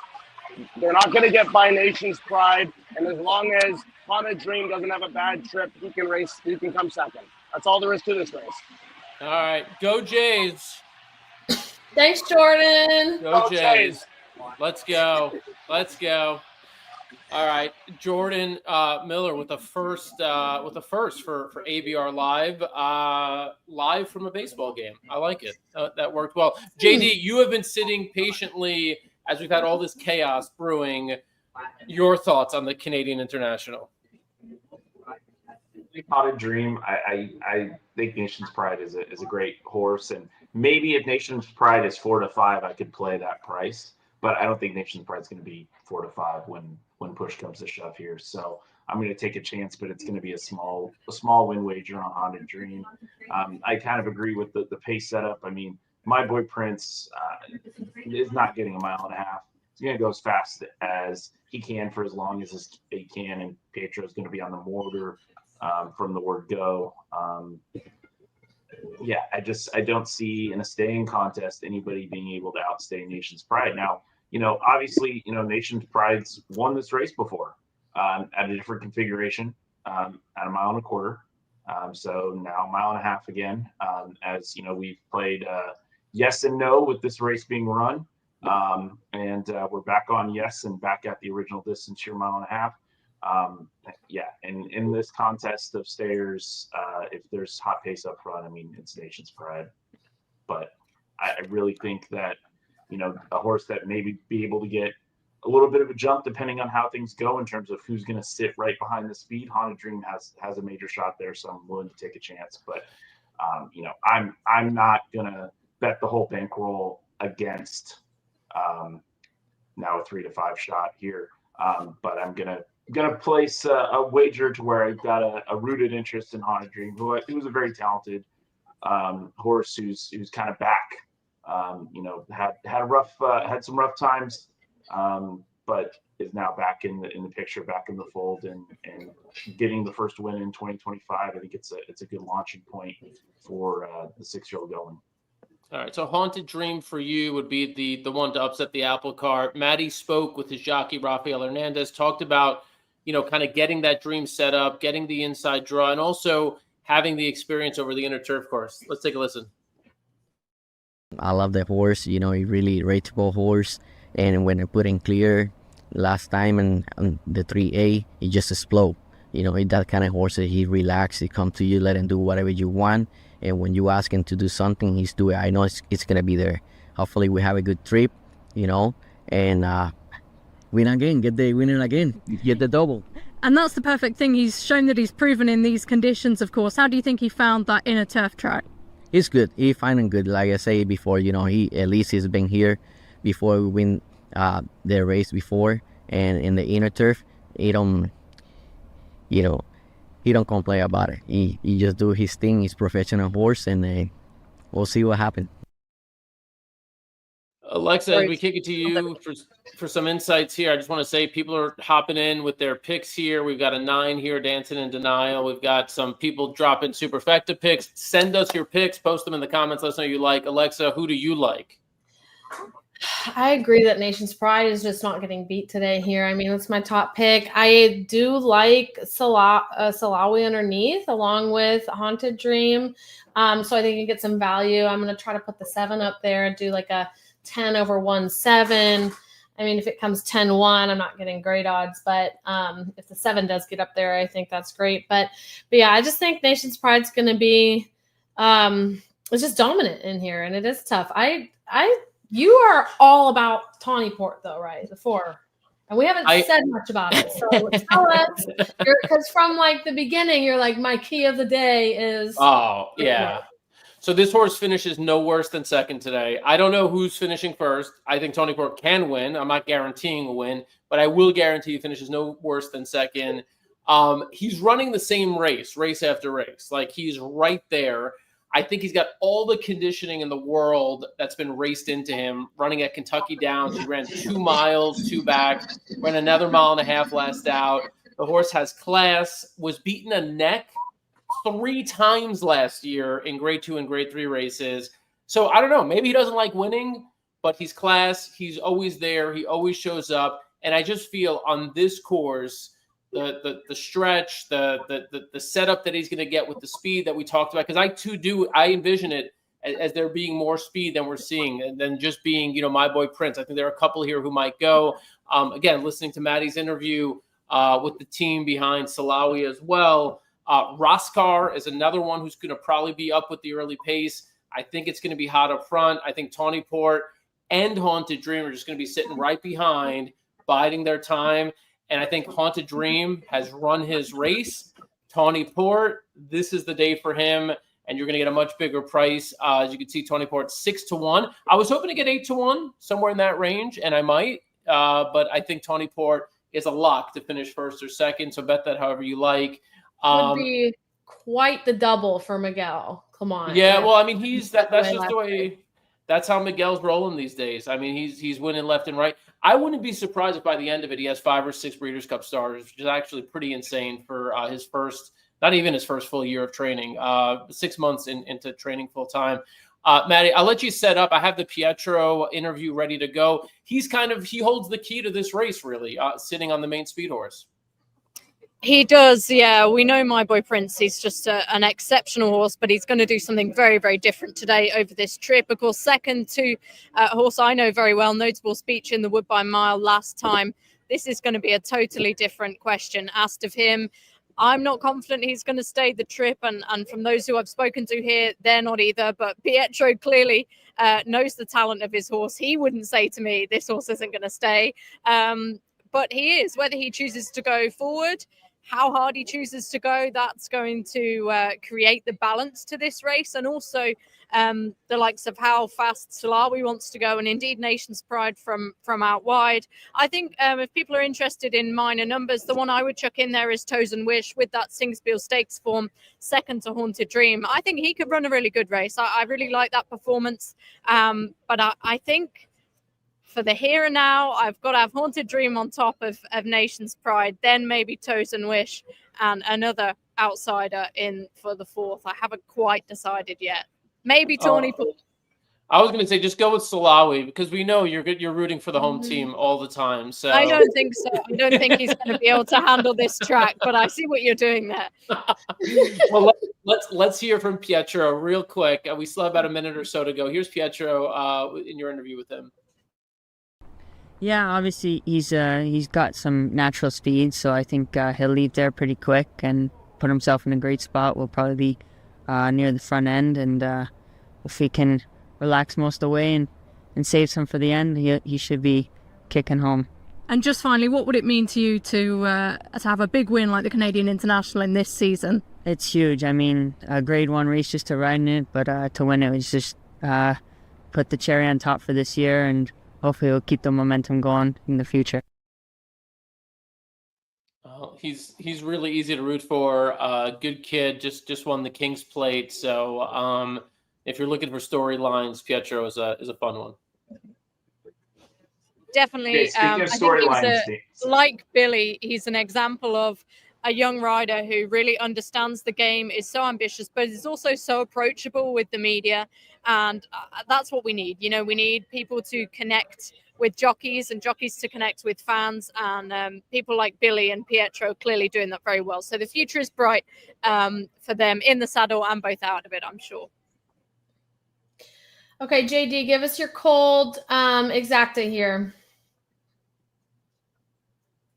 JD's frozen. Dan, cold exacta. No, I was thinking 110. I sent him to sleep. That's what happened.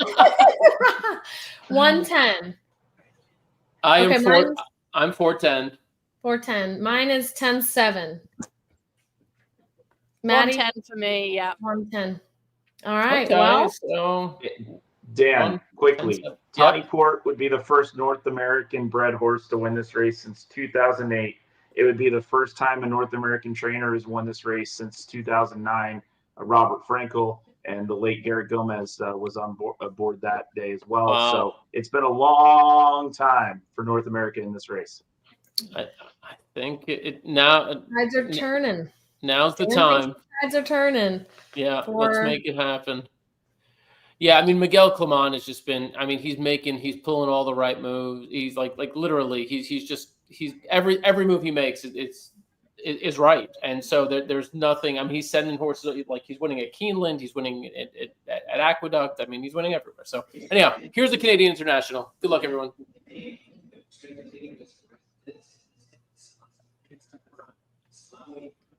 Dan, I don't hear it. And coming How about through now? on the inside to second is My Boy Prince. English Actor showing pace, is now tugging with Patrick Husbands to settle on the outside in third.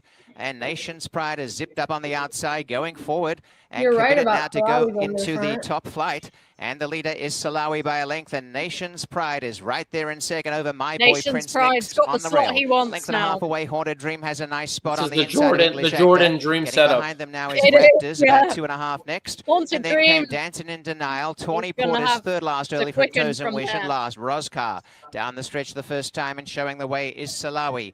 By a length and a half, Nation's Pride is right in the race early. My Boy Prince the inside. On the outer goes English Actor. And in Long the race centre is now. We got Haunted a long Dream way with to go. room to come up on the inside behind them. It is going to be Raptors. A solid Wide half on the mile. track, Dancing in Denial, followed by Tawny Port, Yeah, that Toes and Wish. And last is Roscar. And 47-1 was the first half, and showing the way Salawi. Salawi by a length and a half, Nation's Pride. On the inside, My Boy This is Prince what you in want. You fourth, want a Haunted nice Dream. honest pace English in a Actor grade posted one. wide. No A length away excuses. came Good Raptors setup. sneaking ground. Over in the centre, Dancing in Denial. One behind them, Tawny Port is about 6 off the leader. And together at the back, Toes and Wish and Roscar. I'd Heading say up the Billy back Loughnane stretch would be in the very Canadian happy right now. International. 5/8 to run, and Salawi opens the lead by a length and 3/4. Yeah, no Nation's Pride in excuses. second. A length and a half, My Boy Prince. Haunted Dream on the outside coming forward. A length and a half again came Raptors, Dancing in Denial, and English Actor. Behind them, Tawny Port, Toes and Wish. And last is Roscar. They race along to the 3.5, and Salawi trying to sneak this race has got away by 3 lengths. Nation's Pride, the favourite in second. And Haunted Dream called wanna upon, watch gradually Salawi. closing on them. And out wider, Dancing in Yeah, he's Denial getting running on away. pretty well. And from the back, Raptors the centre, and Tawny. Tawny Port starts a run. on, They Haunted haven't Dream. got to Salawi, and Nation's Pride's hard at it. And Haunted Dream in Come on, third. Tawny. And now Nation's Pride having Work to through. really come Come on, after this Haunted. leader with whatever's left. Come on, my as they come 10-7 down the exactly, stretch. guys. Come on, Salawi, 10-7. what a run. Salawi by 3. Nation's Pride in second. Look at And on the Tawny on the inside, inside. Tawny Port, Haunted Dream coming down the stretch. Salawi trying to hang on. Get through. And now Salawi's Tawny feeling Port it. up the Get through, inside Tawny. is flying Get through, home. Tawny. And here comes Get through, Tawny Tawny. Port. Get through, On Tawny. the inside, Get through. Salawi. Tawny Port. Salawi might have just held through Tawny Port in a photo. And behind them came Wow. Nation's Pride and So Dancing in close. Denial. He didn't get up today. I mean, I Tawny have Port egg on finished my no worse face. than second. I have absolutely egg on my face. I did not think Salawi was capable of that sort of performance, but he was given a brilliant ride by Fala Bergenheim. No! Oh! You didn't get it, Dan. You were close. But you know what? You Oh. didn't promise us the win. You promised us second. So you were not made a liar. I But literally said he will finish no worse than second. 27-52. you did. Oh my You are an god! honest man. If he stayed to the outside, if he didn't do that whole weaving in and out, he wins the race. That's. But you're not- right that not Nations ideal. Pride did not have an excuse there. Got the No. setup he wanted. Just didn't have it. So Salawi it is. Where did Haunted Dream finish? Third? Fourth? Third, I think. Fourth in the end. Fourth. Oh, maybe Oh, not. no. I thought he was really close up. He must I have thought he totally was dropped there. out. He is fifth. Wow. So we got a 10-1 over what? 4.5, 3.5, or 4.5 to 1 on Tawny. The winner is Four- 7, Salawi. 5.5. Second is 4, Four and a Tawny half. Port. Third, 10, Nation's Pride. And Four, Dancing in 9, Denial. Dancing Who talked in about that Denial. one? Somebody liked that horse. 4, Kevin. 10, 9, Kevin. unofficial on the Kevin. Canadian International. Oh, Dan, how you feeling? dude, I had a $10 double to Tony Oof. Port. I had 50 win place, Oof. and I What did you had play? to try for $2 if he wins. With and the 7 and instead- 10. Yeah, Wow. instead I've just got place money on Tony Port. But place money is a lot better with Nation's Pride not winning.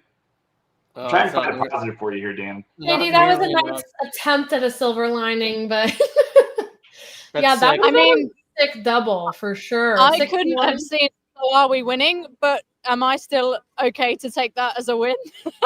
Yeah, you get it. Yeah, your team wins. You win. No, I shouldn't have chickened out because I had Salawi as my second horse. You did. I did. I just really didn't think anybody was gonna best Nation's Pride today, but that's what happens when you pick a 1-to-1 favorite. Yeah, The I egg mean, on your face, I as don't you think. said, I Maddie. just don't think he's the horse he was. I think the old Nation's Pride would have won today. He was given a perfect ride, had the perfect setup, and what guts! I mean, we must give credit to the winning jockey Fala Bergenheim. He's a relatively new name. I'm going to hopefully try and grab him in a minute after he's done some interviews, but he's a relatively new name to us in the UK because he's a champion Middle Eastern rider, and obviously his connections with Wathnan have seen him relocate, and he's riding more and more of their horses now. But this is a huge, huge victory for him on the global stage. And didn't he just take the initiative and ride his own race? There's a lot of pressure. He was replacing Danny Tudhope, who was initially down to ride this horse. So last minute sub in, and he's just ridden with all the confidence of a real top class jockey. And as you can see from the pictures, he's loving every minute of it. And why not? that was look. I'm swallowing a lot of pain here, but that was a beautiful ride. I mean, there's like he stole that race. I mean, you see, like you could see and this is kind of like a little bit of a teaching moment here. You see the times, the numbers that are on the top left there of your screen underneath Woodbine race 9. It says a quarter 23.69, a half 47.30. So those are the sectional splits, right? They're telling you how fast they're going for each quarter mile. And just we'll break it down for you. In a race of this length, the half mile speed is pretty fast. It's pretty honest. 47.1 is considered pretty fast. But you can see he gradually slows it down from there a little bit. And he kind of lulls them asleep there after that first half mile. They didn't go super slow, but when a horse is not facing any pressure and he kept enough distance between himself and the horses in behind him, they're in a much better position to kick clear late. And so he had so much. Johnny Walker winners. He had so much in reserve. So that was an incredible ride by the jockey there, who I hadn't heard about, honestly, Maddie, until I heard your interview the other day with Richard Brown. And that was impressive. Yeah, truly impressive. Something that helped me when I started handicapping was remembering 12-second clips. So, at a quarter, that'd be 2 clips. So 24 seconds, 48 seconds, 112. So that kind of can help you track if they're going fast or slow. And like Dan was saying, went fast and then slowed it down. And when you have a horse on the lead like that, you see that 137, he's going. It's going to be really tough at that point to catch up. I said that the best bit of insight I gave today was that there was no way my boy Prince was getting a mile and a half. And that was correct. You're right. You were correct on that. Well, Yeah. and they gave himself no shot. Well, they gave him no shot by not trying to put him on the lead. I mean, I think he could have probably been on the lead at that clip. He could have been there, but they made a conscious decision to sit right off of this horse, and that was not the right decision. So. No, because, and if they would have pressed, then Salawi probably would not have stolen the race if they would have sent him, and he had that pressure. But I don't know. He looked like he was moving pretty easy there. It'll be exciting to see where they put him next. All right, Maddie, are you still with us? I'm not hearing your sound, I don't think. Are you there? Yeah, I'm still with you guys. Can you hear me here? Okay. There's a lot going on. We got your sound. Yeah. So are you what do you put our odds at for an interview here? I think I'm hopeful. Okay. Hey, we got time. More than confident, but he's going to be a while doing interviews in the winner's circle. But if you guys don't want to hold on, that's fine. But I'll do my best. No promises. No. Let's hold on. Let's definitely hold on. We're looking at the payouts now. The Exacta paid very nicely, $108 for $2 if you had Salawi and Tonyport, which who I told you was going to finish in the top 2. So all you got to do was figure out the other horse. So if you did that successfully, you made $108. The trifecta for $1, $148, and the super $1,500 for $1.20, $300. So that try was really gettable. I feel like very very gettable here.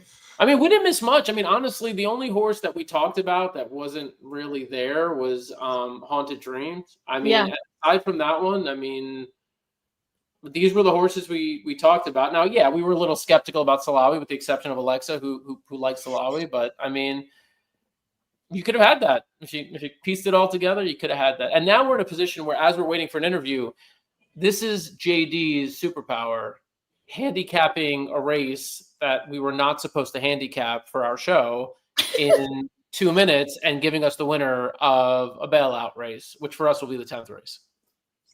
Yep. 2-horse Jayhawk for Marcassi. Pedro Moran will get a second chance because this horse ran much better two back, being sent, was held, and ended up actually having to check a couple times in the last start. So throw that one out. Third being sixth. Finished second by neck, just got caught by Warcourt, but 3-1 on the morning line and is currently your 5-2 favorite. I hate giving out chalk, Dan, but I saw this as Jayhawk's race to lose from the front end. But hey, I'm a Jayhawk. Rock Chalk Jayhawk, baby. That's my alma mater. You know how much it pained me to talk about a Jayhawk, Alexa. So I mean, well, congrats. Yeah, we got him. We got him. No, I mean, I have to bet the 2. Like, I have no choice, right? That's my school. Let's see. So here's how life is funny sometimes. We have been following Will Walden's journey for months, and we actually have a videographer with Will today at Keeneland as he had Rhetorical in the Coolmore Turf Mile.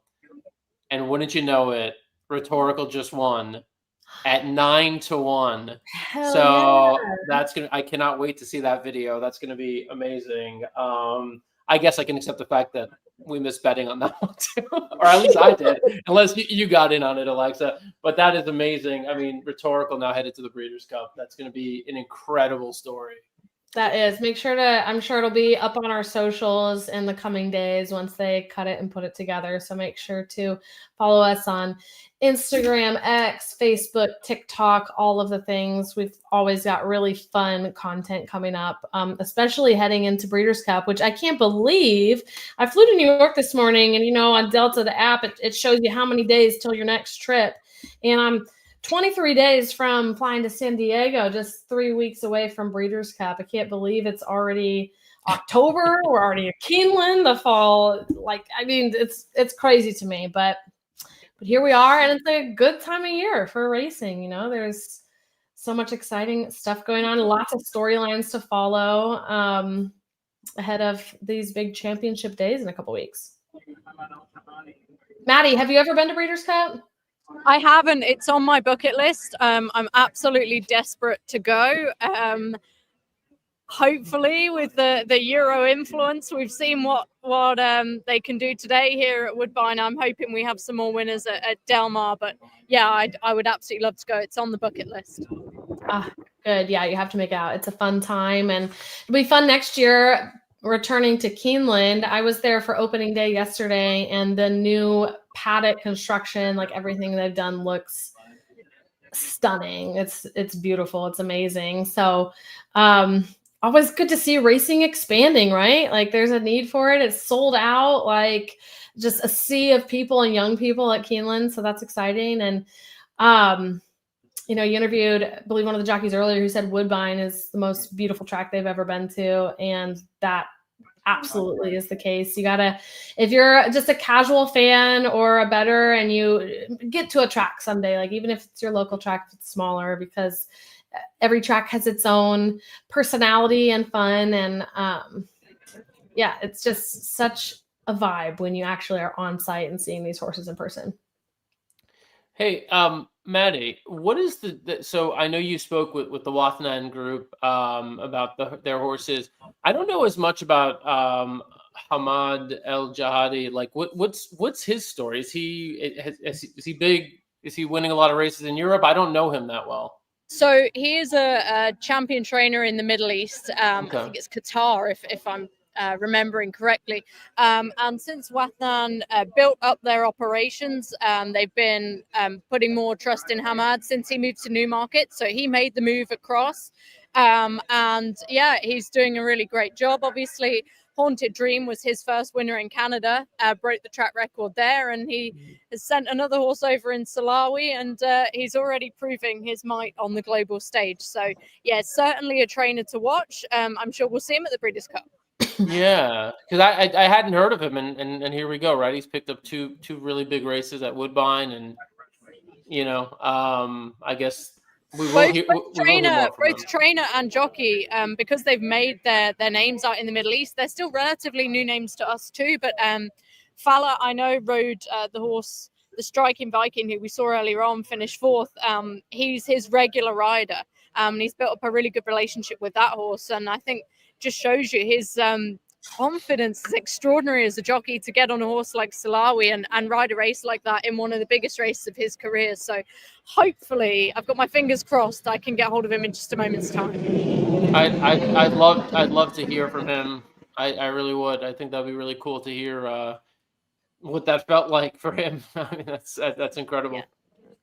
Dan, how does that photo make you feel in your soul?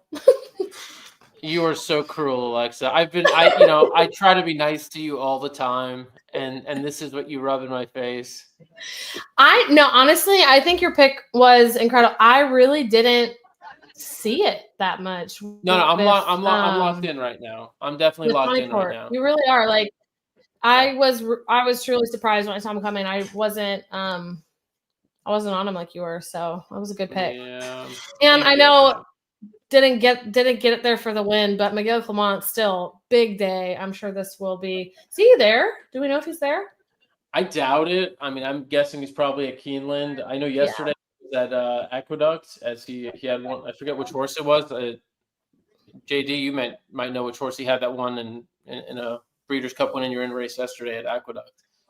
But yeah, I would imagine Keeneland today, maybe. Tommy Port just loves second place.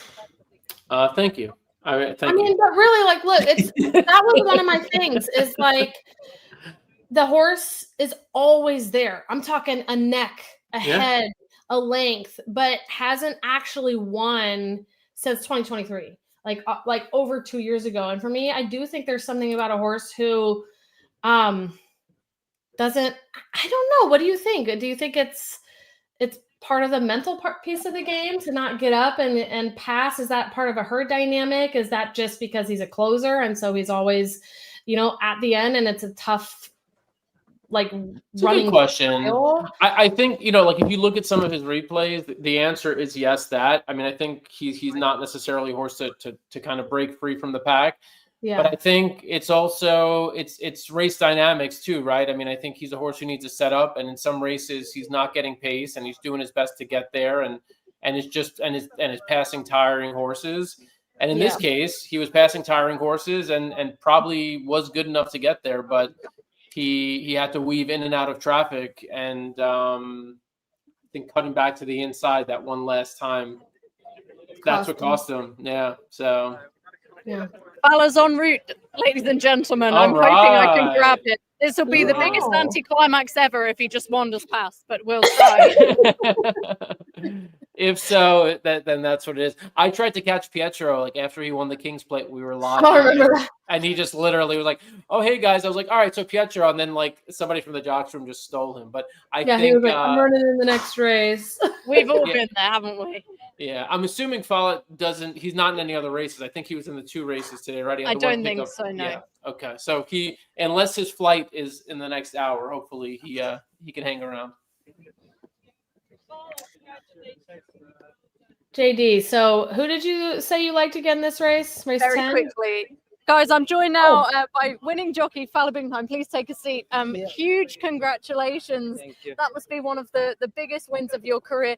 You weren't actually down to initially ride this horse, so just tell me the circumstances about getting the ride first off. Yeah, I am lucky. I get the ride from Niner to top. He cannot get the flight, and yesterday Hamad told me you will get on Silawi. It is nice to ride one of nice horse for Wadna Racing and Hamad. We know the horses. He have ability to win a great races, and I work him last 3 working in our home in Newmarket. He shows some ability. A bit difficult, I would say, to run from Group 3 to Group 1, but Hamad he believed his horse, and he put me in the last moment on this horse. I was really happy. We study the the race very well. We study the track and we do a good job. I think we lead the race and we go Was that always faster your plan? each furlong or each 2 furlong we go faster, and that's the plan, and we get it. We was happy. Yeah. Yes. And what were you thinking going into those closing stages? Now I want just to enjoy the winner. That is your trophy. There you are. So talk to us about Salawi and building those fractions. It must have been a brilliant feeling. Normally I ride Salawi when he was in good form in Qatar since from 2 years ago, and I say for Hamad, he's improved now. I feel different on him. I ride him quite many times in Qatar in the morning, and he look even better than before. And yeah, he put his hand on the horse, and he show better ability, and he was happy to win a grade 1, and now he give us nice winner, and what we can say, everybody happy. Yeah, thanks for Hamad and Warner Racing to give me that chance to ride in international races in England or in Canada or anywhere in the world. And tell us about your background, because we've seen you in Newmarket and relocating with Hamad, but you've made your name in the Middle East. Tell us about that. Yeah, I ride quite nice in Middle East. I have local grade 1 in our countries, and yeah, that's feel different, to win a really grade 1. And I try to be good, and we work to each day to build ourselves. And yeah, this sport you have to fight to be good, and always you don't say this is my level. Every day you will learn something and you will build yourself. Yes, and how about Canada? Good. Good. Not too cold. Not Nice. too cold. Nice weather. And just talk us through. This is your first grade 1, of course, Salawi. You've built up a bond with him. Now I like Canada. What was that final furlong like?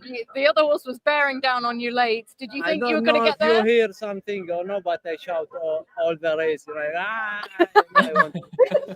Yeah, fantastic. Thank you so much for your time. Maddie, before you let him go, Before you let him go.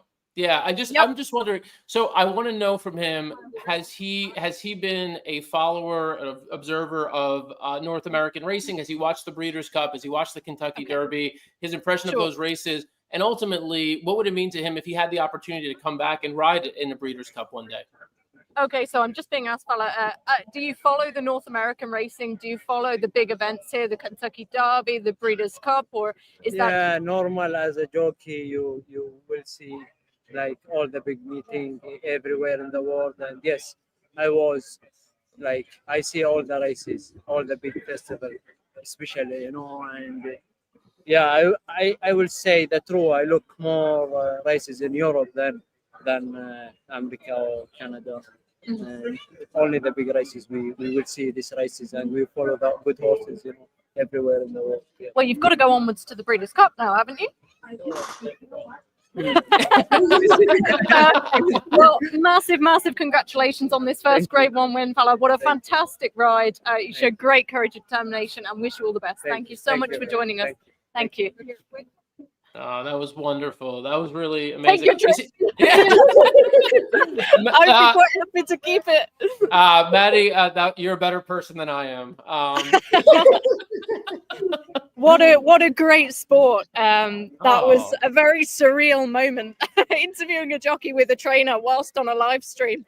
But yeah, hopefully you caught all of that, and what a fantastic ride.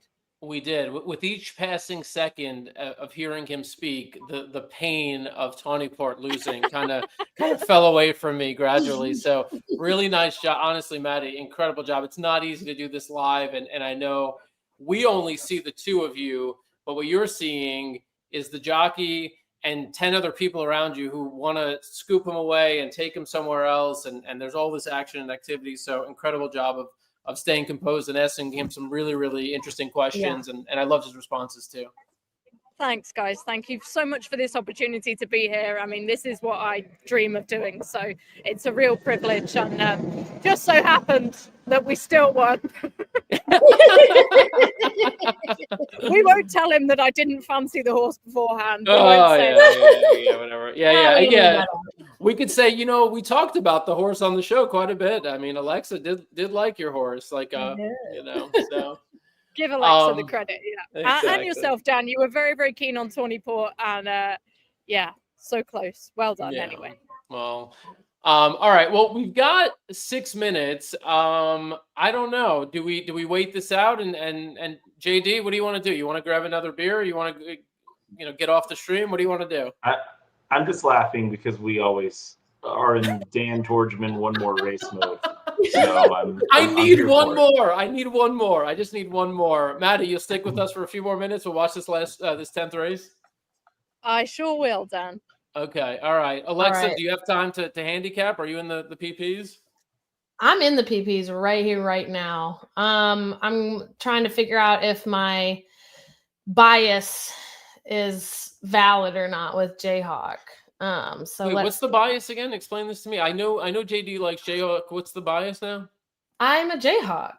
I went to the that bias. University of Okay. Kansas. Yeah, Okay. I thought there was like a track bias that I missed you referencing. No, just can I go against my identity of being a Jayhawk here? Sure Now, you the owner, DJ Stables. Wait, is there a connection there? Did they name this horse? Ooh, could be. Is he a Jayhawk? I could tell you John Green is definitely in Kentucky right now waiting for nitrogen to run tomorrow. So. But is John Green a Jayhawk? Because if he's a Jayhawk, then we need to chat. He might be. I'm going to text him. He might be. You're texting him right now? Yes. You are insane. No. Why? Oh my God. All right, JD, you gave us the 2 Jayhawk as like a lock here. As I'm just scrolling through this, a couple are jumping out at me. Maps a Breeze, the 6, Josie Carroll. Nice win last out. Non-winners a 1. I don't know. That was a big jump from like previous races. So I don't know if that was just like a one-hit wonder, a bounce off that performance. Is that what you think?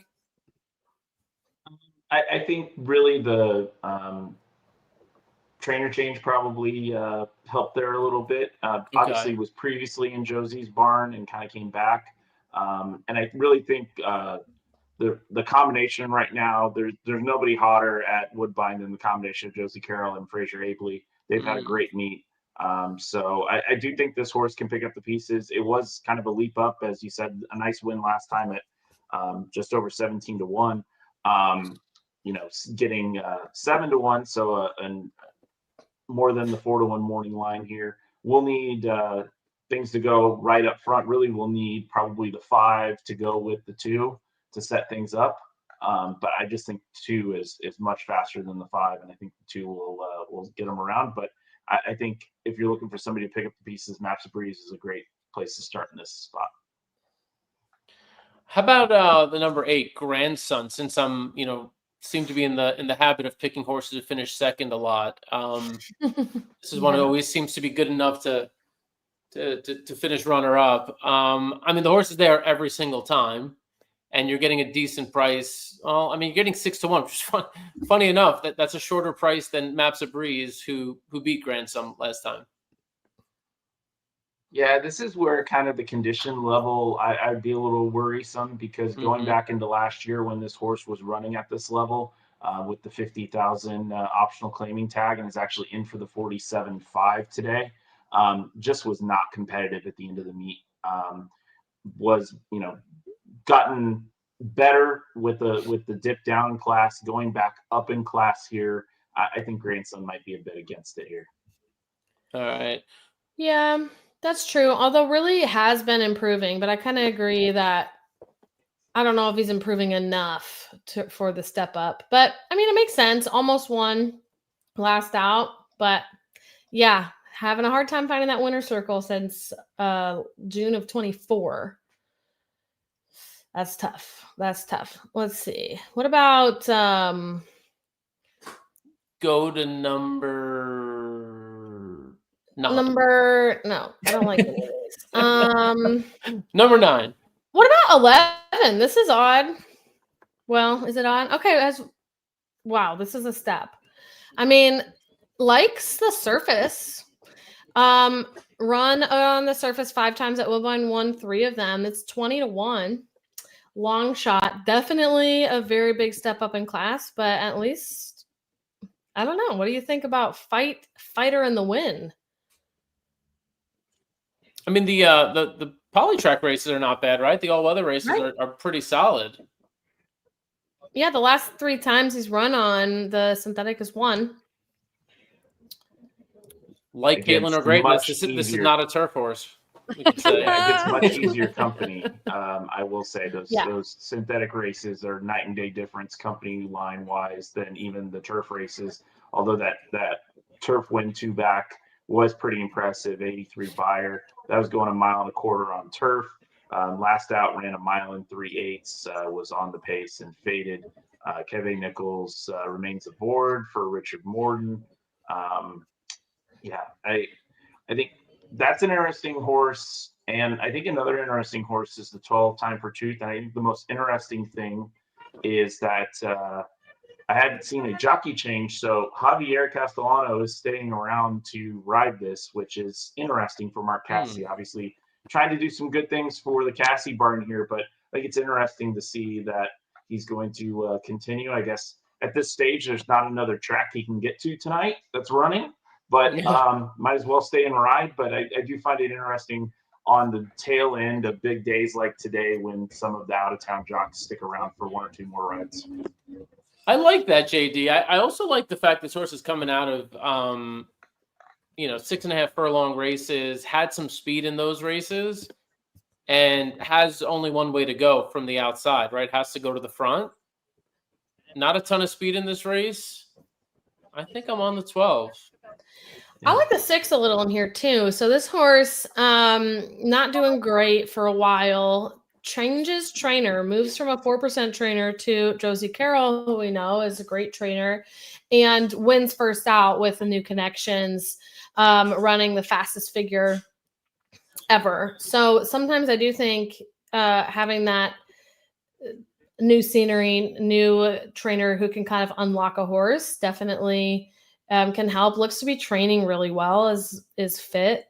So I think the 6 Maps a Breeze is an interesting one at 8-1. I would probably pair the 2 and the 6 would be my picks in here with this quick cap. No, I'm with you. I'm actually, all my bets are going to be, we talked about the 6 momentarily earlier. I'm going to be 2-6-12. I'm going to bet exactas and tries 2-6-12. And I'm also going to put some win money on the 12. Maddie, I don't know if you have PPs even in front of you right now for this race. Any thoughts on this one? I have stuff everywhere. I'm afraid I don't have any thoughts on this race. It's not a race I plan to talk about. So I'll leave it to the experts on this one, folks. Apologies. Okay. The move right now would be to just whip out $20, give it to Lindsay, and have her run to the window and blindly bet the 2 horse for you. I don't know where she's gone actually, so I'm on my own here. I'm a bit kind of, what just happened? She's gone home. She's left you. Like, all right. She thought the show was over, probably. Yeah, I think so. Oh my God! Speaking of, so where do you go, Maddie? Where do you go from here? When do you head home, and what does the rest of the year look like for you? So I head home tomorrow evening. I'm going to attempt to gate crash Lindsay's Thanksgiving before I do for the second time. Her family have adopted me, so we'll see how that goes. But yeah, back home tomorrow night. And my next international trip will be to Hong Kong, down that trip you know all too well in December. Where we met. Yes, where we met indeed. So, but hey, we've got the Arc tomorrow. We've got so much great racing going on at the moment. We've got the jump season starting up in the UK as well, which is close to my heart. So it's just, and even in Australia, you know, the Melbourne Cup's not too far away either. It's just fantastic. Are you thinking of going to the Melbourne Cup? I wish I could get there. Again, it's another bucket list. Breeders' Cup, Melbourne Cup, Japan Cup would be my 3 big ones. What about you guys? And well, people watching, surely we have people watching who are willing to sponsor a trip or two. So, guys, do we want to send Maddie to the Breeders' Cup, to the Melbourne Cup, to the Japan Cup? Yes, yes, yes. Let's do it. Let's all do it. Let's get together and send Maddie Now there. that You've would seen be her fun. work. You've seen her work. You've seen her work here on display. Well, you mentioned the Prix tomorrow. So, do you have a pick in that race? Have you had time to look at it? Oh, I was saying this, people keep asking me, I've had 3 bets in the race and all 3 horses are now, I think, a bigger price than when I backed them. It is a devilishly hard race. The most recent selection is Darius, a horse who we saw in the UK earlier this year. He was deplorable in the Jumpmont International, but if you look at his last run, that was key. That was in the Prince du Prix d'Orange. Excuse that pronunciation. I tried my best. Sounded great. He was a very fast closing second to the Japanese champion Quadranord. And he just looks like he's crying out for this 1.5-mile trip. His sire, See the Stars, of course, won the race in 2009. His dam Dariakana won a Hong Kong Vase over 1.5 miles.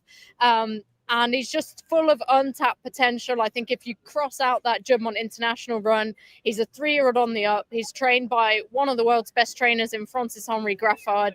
And yeah, he's the one I'm most interested in. He won't mind the soft ground. It's looking pretty soft and testing in Paris at the moment. So yeah, I may not be able to help you out with race 10 at Woodbine, but I can, if you have any questions about horses running in the Arc, I'll do my best. I think the ground has probably gone against Minnie Hawk. I worry about her on the soft conditions, but it's a really wide open race. So if you fancy a horse, my advice is to just go for it because you can get some crazy results on Arc Day. But hey, I couldn't have Salawi. So are you really listening to the right person here? I'll let you make that decision. You're saving all of your juice for tomorrow. You're gonna have a big Arc Day. So follow Maddie. You can see it's a little small on the screen there, your Twitter handle, but if people want to follow you and follow where you're at and your picks. What is the handle there? At MP? At MP_horse racing. Okay. All right. So there's am I remembering correctly for some big race? I thought it might have actually been the Arc several years ago. You hit with like a 70 or 80 to 1 shot. Am I imagining that? I did have a 100 to 1 winner of the Arc. Wow. There you go. Okay. A German horse called Torquato Tasso, who I will be forever indebted to. I don't think there's going to be a Torquato Tasso this year, but I'll be dining out on that one for as long as I possibly can, Dan. So thanks for the plug there. Yeah, it's funny. Like, I mean, I literally can't remember what I ate for breakfast, but I somehow remember you hitting 100 to 1 shot in the Arc 5 years ago. So that's how the brain works. And that's punting for you. Exactly. All right. Alexa, JD, We've got comments. Yeah. He said it'd be crazy, but I What like does the that mean? 9. It'd be crazy, Okay. but he likes the 9. So, Jason Martinez, gracias para tus comentarios. Por favor, comenta quien te guste, quien vas a apostar esta carrera. We love our Spanish audience as well. We've got the 2 here. I thought the 9, going back to what Jason said, looked good on the track. I mean, 21 to 1. I haven't looked at the PPs on it.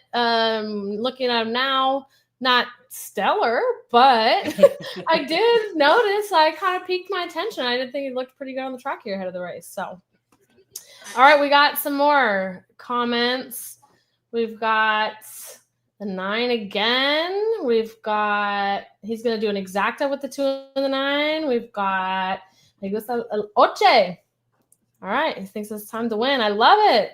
See, we've got a big Spanish audience. Look at this. Wow. Gracias, Everybody jumping in there. Eduardo. Gracias, Javier. All right.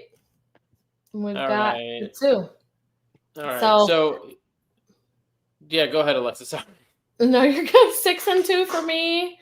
I have not heard back from John yet. I sent a random text to John. Are you a Jayhawk? No context. I mean, I guess there's some context with his horse name, but haven't heard back. So stay tuned. He's so immersed in the show, he hasn't looked at his phone yet. That's what's happening. All right. Here we go. Over to Robert Geller for the call. Off they race, and a tremendous start right across the track, and Jayhawk has bounded out in front as they There you go, Very good JD. beginning for No More Options, Fighter in the win. Handy last dawn, and going forward is Time for Truth on the outside, and as they go into the turn, Lost Ark is over on the rail, getting closer to the inside now, Harlan Estate with Maps of Breeze. A break in the field to Posiblemente, and in behind them in the early stages is Westside Tie, Grandson third last. Over on the inside, Vernon, and 308 last, Junipero Serra. Heading up the backstretch with the leaders. No More Options took over to lead by about 3/4 of a length. Up in second is Time for Truth, and racing third on the inside, tucking in is Fighter in the win. And they got away by 2 to Last Dawn, gaining ground. Jayhawk back on the inside as the leaders are pushing now as they go up with on the outside Time for Truth to take over narrowly. In behind the mid-pack is Lost Ark, running home nicely. Posiblemente gaining very good ground. Maps of Breeze is over on the inside, and in behind them came Westside Tide. And as they start the run up towards the 3/8, tucking in is Vernon, and also Grandson. Off the track, Harlan Estate trying to keep up in the main flight, and last of all is still at the back, Junipero Serra. It's No More Options, Fighter in the wing going on. Time for Truth back to third. Jayhawks run to fourth. Then came Lost Ark, last dawn off the track, and trying to get through Posiblemente, and held up for a run, is in trouble there, looking for room, and on the inside, Maps of Breeze, but No More Options raced away. No More Options in front of Fighter in the win. Lost Ark coming home on the inside. Down the outer, Jayhawk. Westside Tide from the clouds, and Maps of Breeze up the inside. Many chances going to the front. Lost Ark with Maps of Breeze. Jayhawk down the outside, but Maps of Breeze up the rail. Maps of Breeze will win. Maps of Breeze by almost 2. Lost Ark second. Jayhawk third. Then No More Options. Westside Tide. Hey, the last minute quick cap was not too bad. No, that was nice with the 6. I was hoping the 2 got up. I was also, I was big on that exacta 6-2. I had a $10 6-2 exacta. This is one of those days. Dan, It's just come on, not going to man. work out. Not going to work out for me. All right. Well, like I Enough of said, that. Enough of that. Feeling you also. All right. Well, we did one more. I love it. Maddie, it's been an absolute pleasure. You have done an amazing job grabbing all the interviews ahead of time as well as in the action. JD, always a pleasure. You have great picks and suggestions. Dan is just the man. So yeah, thanks everybody for doing this stream with us. All right. Any last words? Right, they're just like, get us out of here. All right. No, thank you guys so much. It's been a real pleasure. Very surreal moment interviewing Fala next to me. But yeah, thank you for the opportunity to do this. And it's been just such an awesome experience once again. Go watch it back. The trophy between your guys. I don't know if I want to. No, it was Beautiful. awesome. It was perfect and beautiful. So again, stay tuned on social media. Everything coming up with Breeders' Cup. We have so much content coming out. And yeah, thanks guys, and join us on the next one. Bye. It's America's original sport, and no one covers it better than America'sBestRacing.net. From the sport to the lifestyle, the best races, horses, and destination venues, cocktails, gambling, fashion, and more. America'sBestRacing.net is a sport for you.